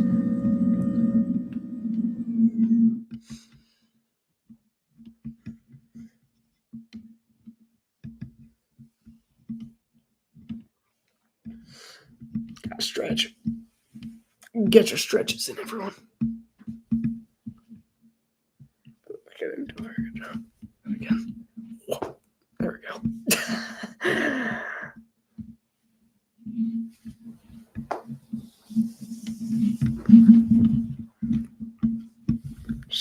Just get all strength. Oh man, my shoulder's hurting. All right, yeah. Feel thoroughly stretched. Just this way. Just my cord's kind of more. Just turn this one. No, wait. Turn this one. Yeah. Okay. He's ready for overtime. Yeah. Part 2. Like, man, Commanders games are so entertaining. Kinda.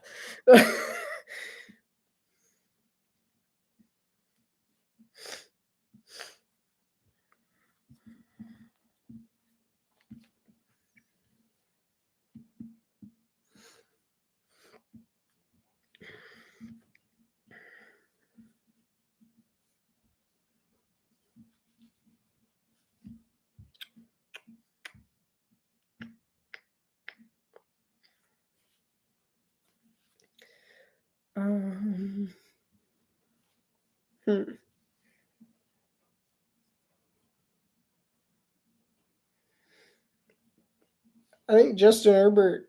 Did it say he's getting surgery? Yeah.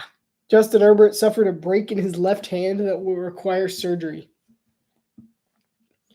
Scheduled for Monday, Herbert says he expects to play on December 8th against the Philadelphia Eagles on Monday Night Football. Wow. We're like Hurtbert. He says he's playing, though. 1st and 10 out of the 2-minute warning. Commanders, Broncos. Here we go. Final 2 minutes. Stand up. Mariota throws. He's got Ertz. Yeah, first down. There, 14 yards. Zach Ertz. Everyone playing with right? Yeah. I don't know why they do that.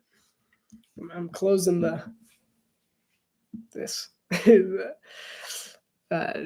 Play was blown dead. There's a flag. Looks like it's coming back 5 yards for a false start.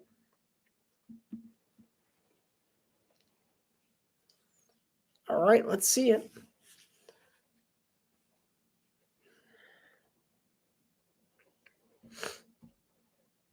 Tom Payton's talking to the refs about something. 14-yard passing catch to Zach Ertz. I got the flag. Not sure what the discussion is.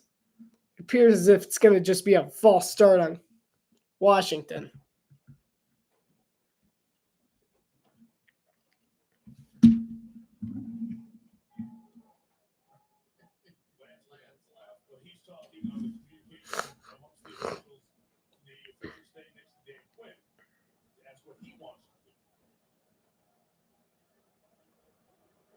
And it might be a flag on.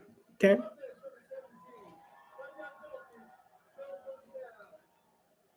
What? False? Okay. It's a false start on Terry McLaurin. I don't know what all the confusion was about. We did stand up too early. All right, sit back down. Let's see what happened here. I didn't see it, but okay. Whatever. I believe it. 1st and 15 now.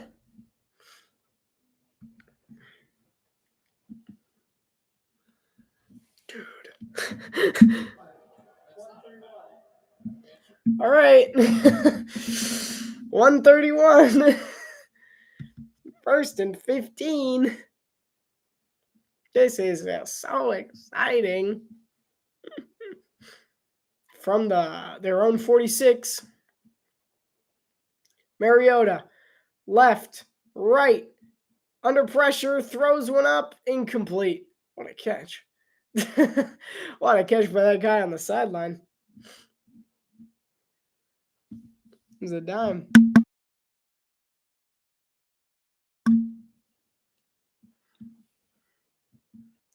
Clark slips and falls in his route. It's probably where he was intending to throw.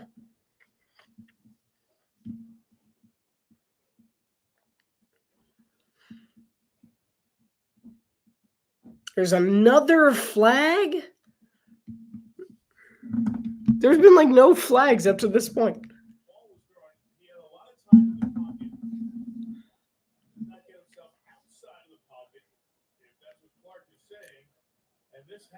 Saying intentional grounding?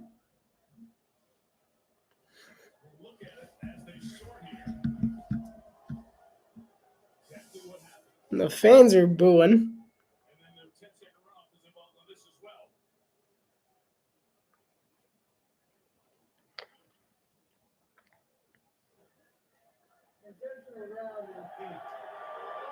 Wow. Let's see if I think he might have been out of the pocket. I don't know. They have the pocket lines up there now. That's what I was saying. I thought he was fine. He's out there. He's in, and now he's in. Okay. So that comes with the 10-second runoff. Terry McCauley.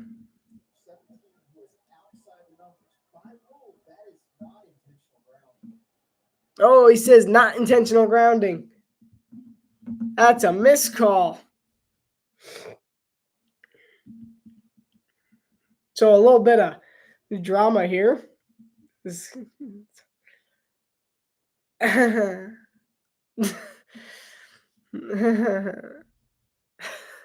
and 25.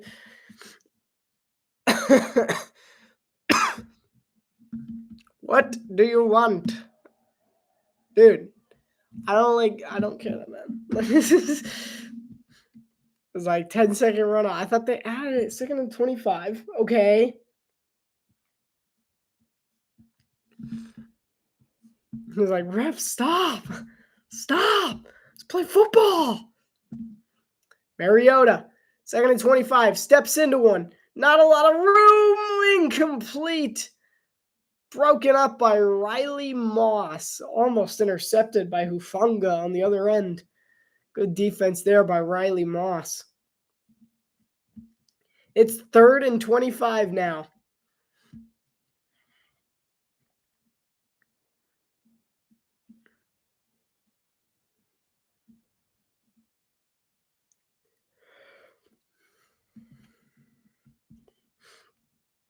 That was just really good defense by Riley Moss. Just gets his arm right in there. 3rd and 25. This is 2-down territory. Mariota steps up on the run. He completes it to McLaurin. He's 4 yards shy of the first down. It's going to be 6 yards shy. 4th and 6. But what a catch. What a play by Mariota, extending the play. And then McLaurin catching it as well. So 4th and 6. They have to go for it. For all the biscuits, now's the time to stand up. Kingsbury better have a great play dialed in. And Vance Joseph I expect him to bring the heat on this one.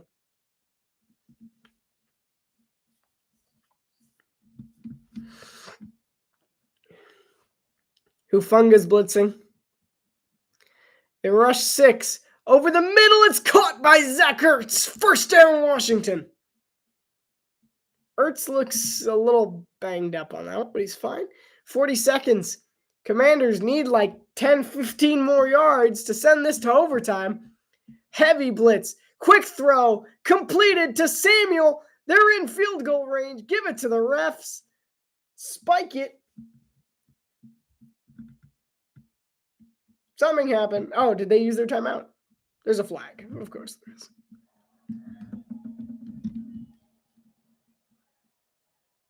So in all of this craziness, yet another flag, this one on the opposite side of the field. There was a player that ran on the field for Denver only about 2 steps and then ran back off the field right before the snap of the ball. I think they've got too many men on the field. Denver had too many men. Wow. So Denver has too many men on the field, which stops the clock, mind you, until the whistle, which is great for Washington. So that is a brutal mistake. Someone, according to Chris Collinsworth, ran onto the field, took 2 steps, and then tried to get back off. But the ball was snapped in that time. Flag, play too fast. See, yeah. That's good. Yeah, there's an 8th guy up there in the corner who's not supposed to be there. Yeah, he knew it too. He tried to sneak out. So 1st and 10 from the 27. Denver may be calling their timeout. Or are they just stopping the clock? Like, what's going on?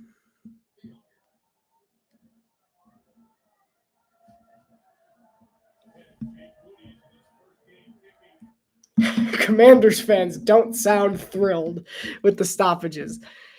Quick screen to Samuel. Debo Samuel's going to get slightly better positioning, still pushing. Okay, go.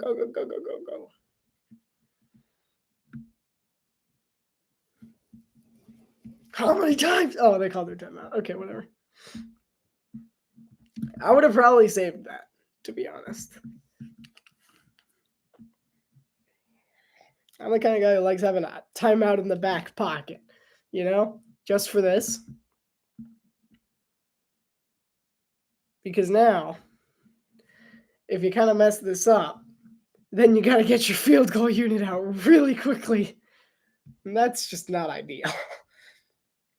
Especially not with a brand new kicker. Jake Moody's 1 of 1, 38 yards. Tress Way's got 12 years of experience. Long snapper Triner has 7 years of experience. It's very different. He's made 1 kick. These 2 guys have a combined 19 years of experience.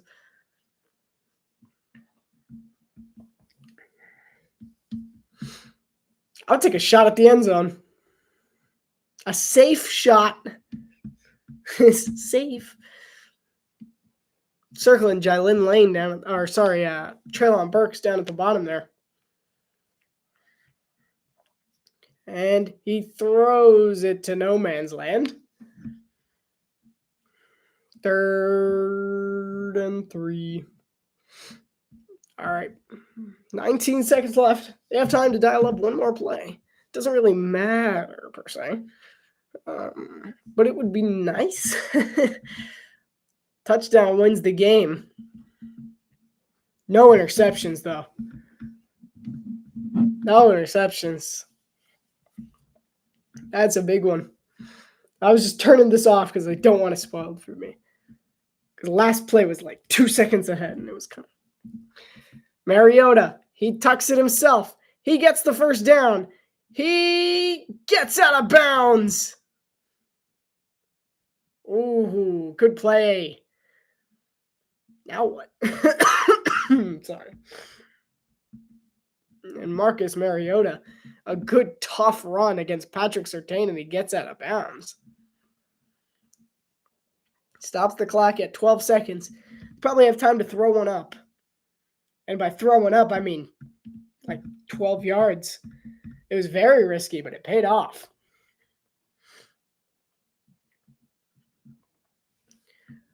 First and 10 from the 14. Timeout, Denver.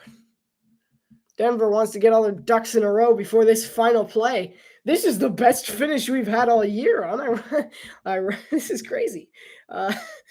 Didn't see this coming. I told you.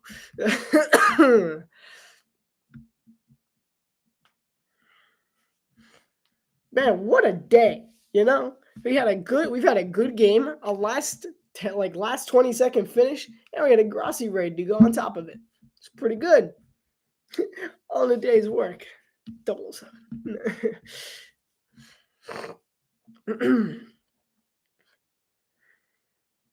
All right, first and 10.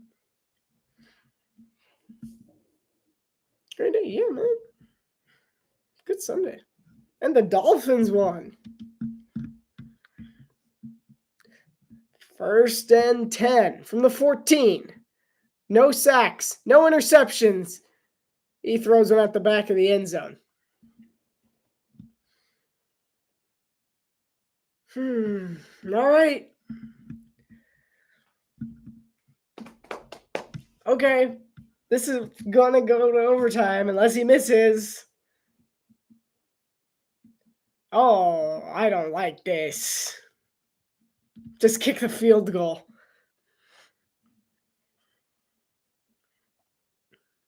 Might he just snap it and throw it away? That would be the smart thing to do. Just find someone. Yeah. That was smart. I called it. That's just smart time management. You don't want to give him a second, so you're just like, okay, let's just throw it out of bounds. Jake Moody is 80% on lead changing field goal attempts in final 2 minutes of the fourth quarter or overtime. With 4 seconds to go, Jake Moody, it's his first game. 32-yard field goal attempt to send us to overtime.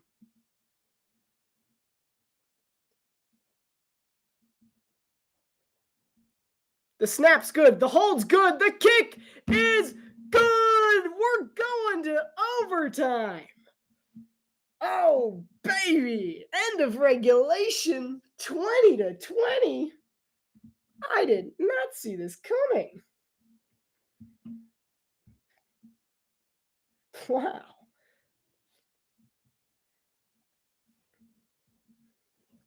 How about that? Have you had an overtime yet? I think I've had one last year. But it was one of those where it was like, it's overtime. And then someone threw an interception and then returned it for a touchdown. And then it was over in 2 seconds. Or it was something like, it was a really boring overtime. And it was really fast. I think this is the second overtime. I think the other one had something to do with Baltimore. But I don't remember exactly.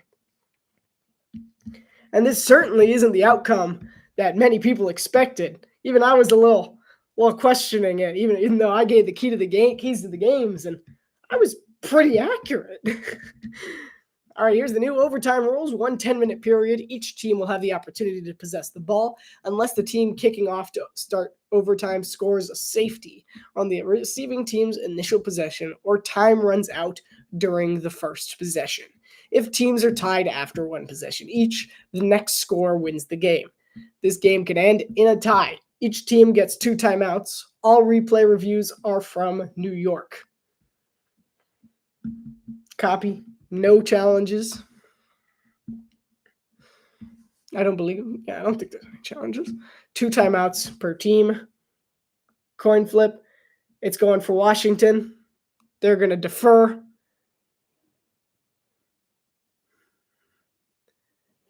Okay. So Denver's getting it first. I think that's a smart move by Washington, deferring. I think it's better to get the ball second because you know the expectation. You need a field goal. You need a touchdown. We're going to overtime. Nice. Sleep? Never heard of it.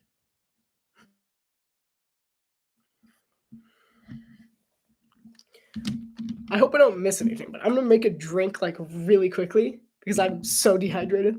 I'll be back in like 2 seconds. Don't leave.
Probably the fastest I've ever made it.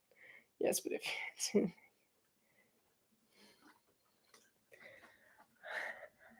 what? I missed something. Oh, I blipped when I went downstairs. I went Thanos from what I missed.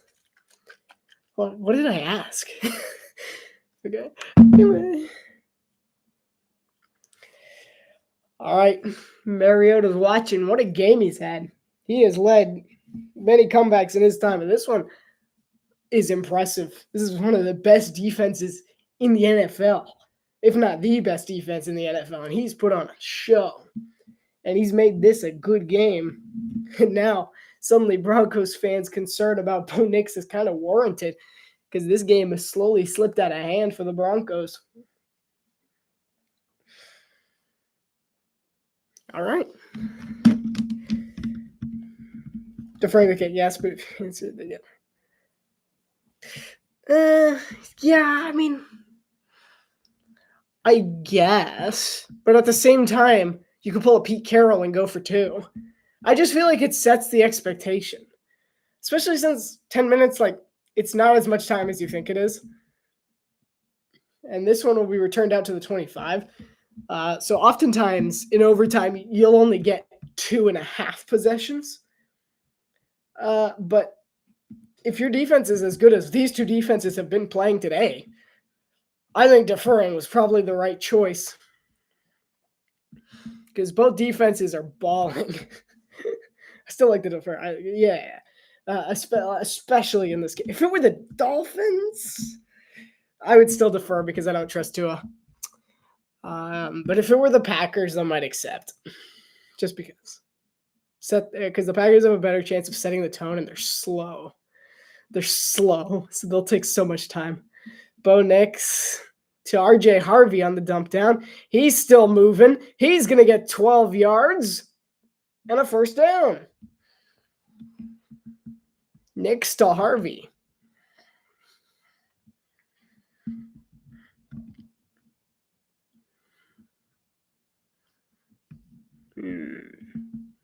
Surprisingly good game. Very happy with this.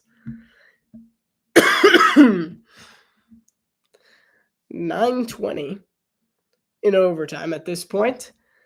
Both teams are getting a possession unless the time runs out. Heavy blitz coming. Picked up by the running back. Nix slips out to the right. Trotman is the receiver. Out to the 47 or 48-yard line. Good improvisation by Bo Nix. It's not something you see every day. RJ Harvey, man, this block was huge because Nix was going to get buried. And just a great block. Like, if he hadn't picked up Maggie there, might be looking at the corpse formerly known as Bo Nix. Because he was going to hit him blindside as well. He would have drilled him. First and 10. Nix drops back. Throws over the middle. It's Evan Ingram. Ingram, the 30. He's still on his feet. He's down at the 11-yard line. Into the red zone. It's Evan Ingram. He's determined. And Denver going quickly right now. And Ingram, it's just this little zigzag. He's done it already today. It's just the 1-2 move that gets him just a little bit of space on Wagner. And at this point, it's just speed. Evan Ingram just outspeeds everybody. And this is not ideal for the Washington defense. It looks like they're a little angry about it going to overtime at this point. Nix throws over the middle. He's got a guy. It's Sutton. And that'll go for 6 yards. 2nd and 4. Dan Quinn's at this point just try and damage control, force him to get a field goal and get your offense on the field, try and win the game. Denver is 2 for 4 on touchdowns when in the red zone today, which is better than the Dolphins in Madrid. But still, it's not been enough to pull away from this Commanders team. They are scrappy. Nix, handoff. Harvey, book it!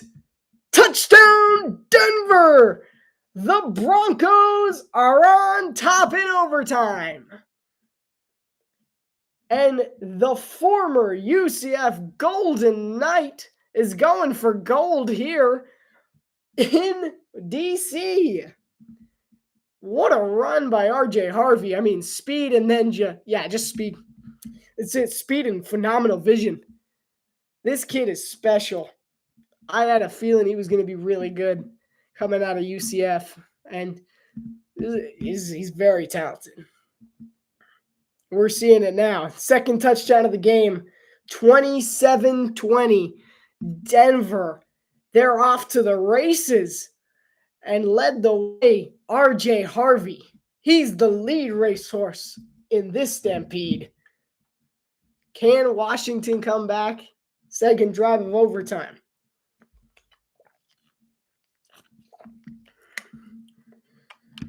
Wow. Yeah, I kind of think that was what happened in the first overtime game, but because there wasn't the dual overtime rules, it was just a big touchdown and the game was over. I was like, oh, okay.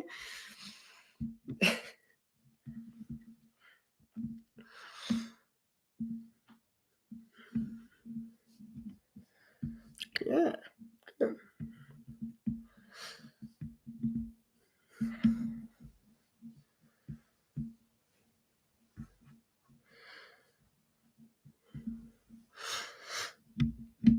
Yeah, as soon as overtime's done, I'm going to log off.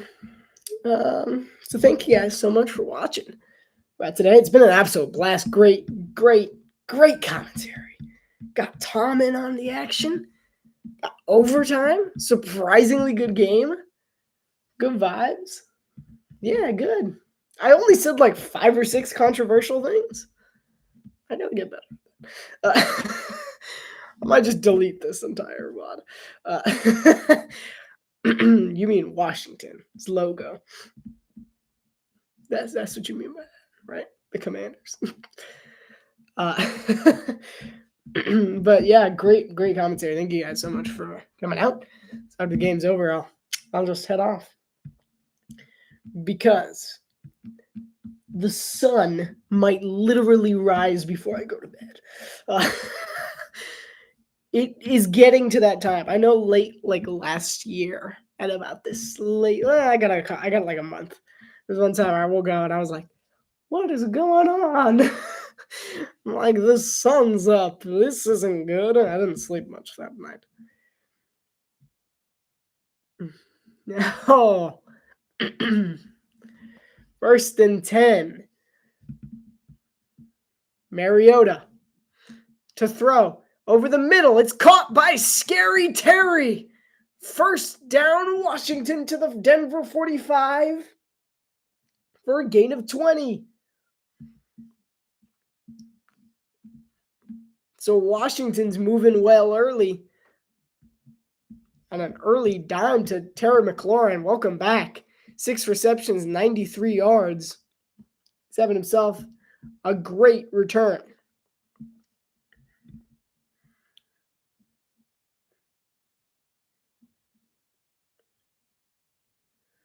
First and 10, there may have been a jump. They're saying no. Mariota takes a shot and he overthrows him by about 10 yards. He actually had a step on him. Almost had Treylon Burks for a touchdown. Jaden Daniels has left the booth. He's on the field. He's over there like, put me in, coach. I thought that was a 50. I did too. I thought he jumped. It was awfully close. I think the only thing that saved him is that he got back before it was snapped.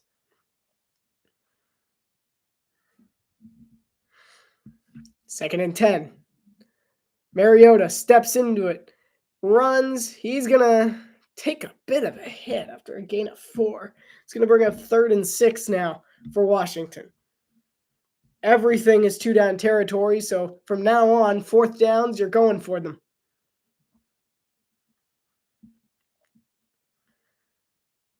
$5:50 left in overtime. This could be crazy. It might end in a tie. Isn't that entertaining? 3rd and 6 now for Washington. Mariota, quick throw. It's almost intercepted. It would have been ball game. Jahdae Barron. He almost jumped it. I thought that was game. 4th and 6.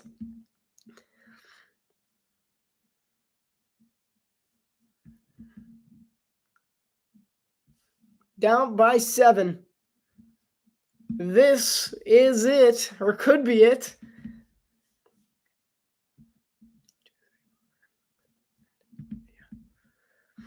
Fourth and 6. Mariota takes the snap.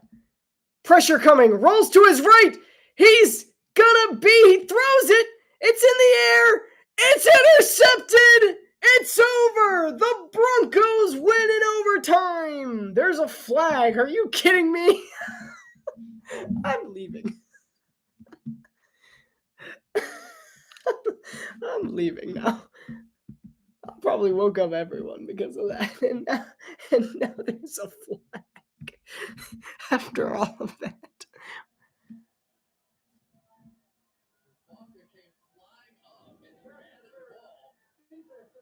Are you kidding me? Are you serious? Wow. He just got saved by the proverbial bell. Yeah, that's pass interference. Dude, I woke up everybody just now for not even the end of the game. Oh, I'm going to get so many noise complaints tomorrow. Okay, most amazing play. And call that never was. It was good too. All right, here we go. 1st and 10, 5:18 left. I have a very bad feeling someone's on the other side of that door ready to yell at me. Hand off to McNichols. Solid run, about 8 yards. Oh, that is crazy. Sean Payton's got somebody to yell at. I don't know how Mariota survived this, though. Like, he's got people climbing all over him. He's got 3 defenders on him. He basically willed his way towards throwing that football. He ends it off again. He's going backwards. It's a loss of 2 for McNichols. 3rd and 4 now.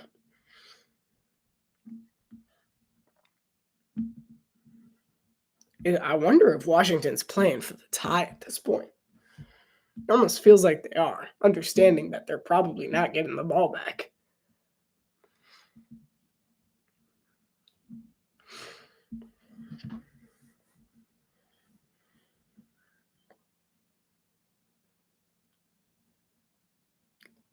Third and 4. Broncos have a full house. They only rush 3. Mariota. McLaurin is in. Touchdown. There's another flag. Are you kidding me? I'm leaving. This is so bad. This is getting out of hand.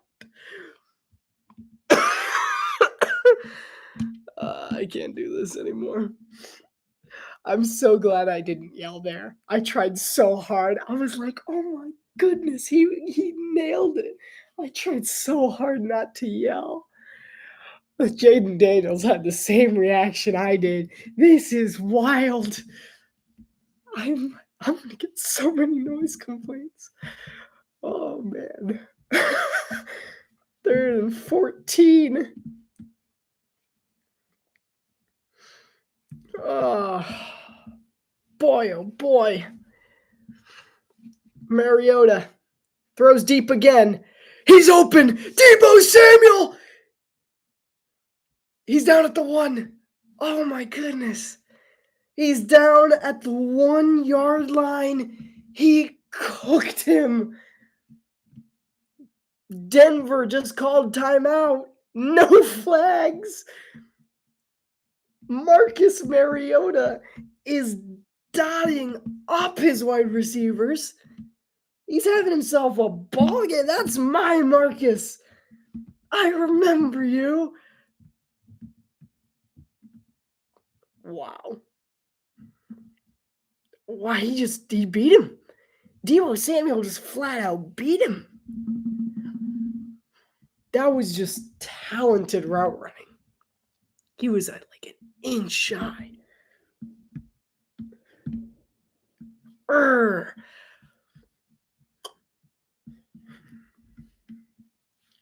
This is wildly entertaining. This is about to end in a tie. Washington goes for 2.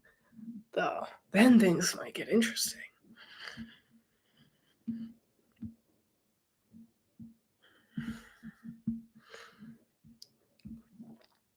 So Denver called their first timeout. It's 1st and goal from the 2.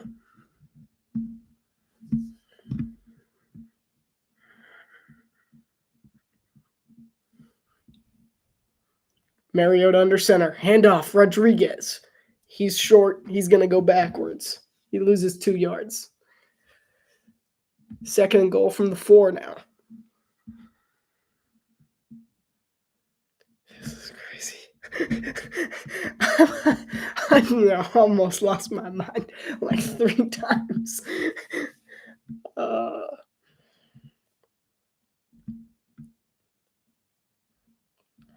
I think we've broken the record for longest streaming time, by the way. 2nd and goal. Mariota. He pulls it. He throws. Oh, that was a mistake. Incomplete. 3rd and goal from the 4. He really shouldn't have done that. All right, 3rd and goal. Roller coaster. Yeah. Surtain against McLaurin. This has been an insane matchup throughout. And McLaurin, he starts walking at first, trying to get the early jump on him. And Surtain just stays with him the entire way. Those are 2 great players going at it. McLaurin's coming off the field now. 3rd and goal. Play clock's at 5. Mariota. He's got a free blitzer.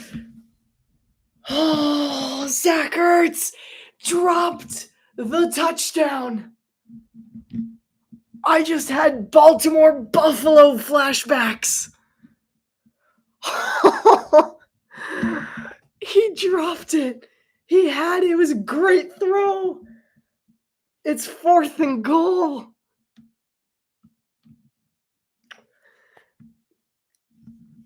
Fourth and goal from the 4. You got to use a timeout. Get your play in order. Good. Get your play in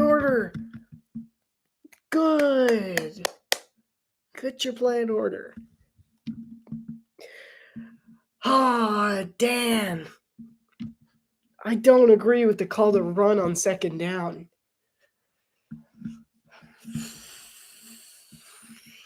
This is quite the game.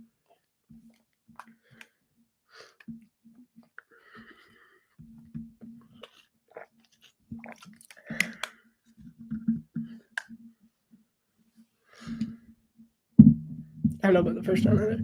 The first down I get because he was kind of testing it to see if they would come out and pass D. But they didn't, and after they didn't, it was kind of like, no, just go play action. Second down. Ertz, I can't believe he dropped it. That's something he has. He doesn't drop passes like that very often. Ladies and gentlemen, 4th and goal from the 3.5-yard line for the ball game. Mariota throws, touchdown! Terry McLaurin, 3rd time's the charm. The Commanders are an extra point away. They're going for 2. They want the win. McLaurin, Deebo Samuel throws a pick. Beautifully executed pick. And McLaurin gets it. What a window. What a game. They're going for 2. This is it. If Denver wins, okay. Timeout Denver. This is their second timeout because this is the game. Might as well. Washington called their timeout too. So they tied it on 4th and goal. Washington has stepped up to plate every single time it mattered most. And right now, they have the chance to beat the 9-2 Denver Broncos.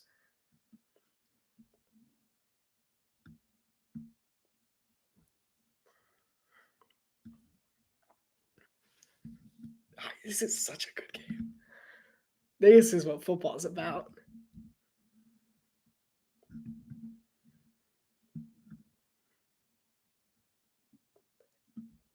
For the win for both teams. 2-point conversion.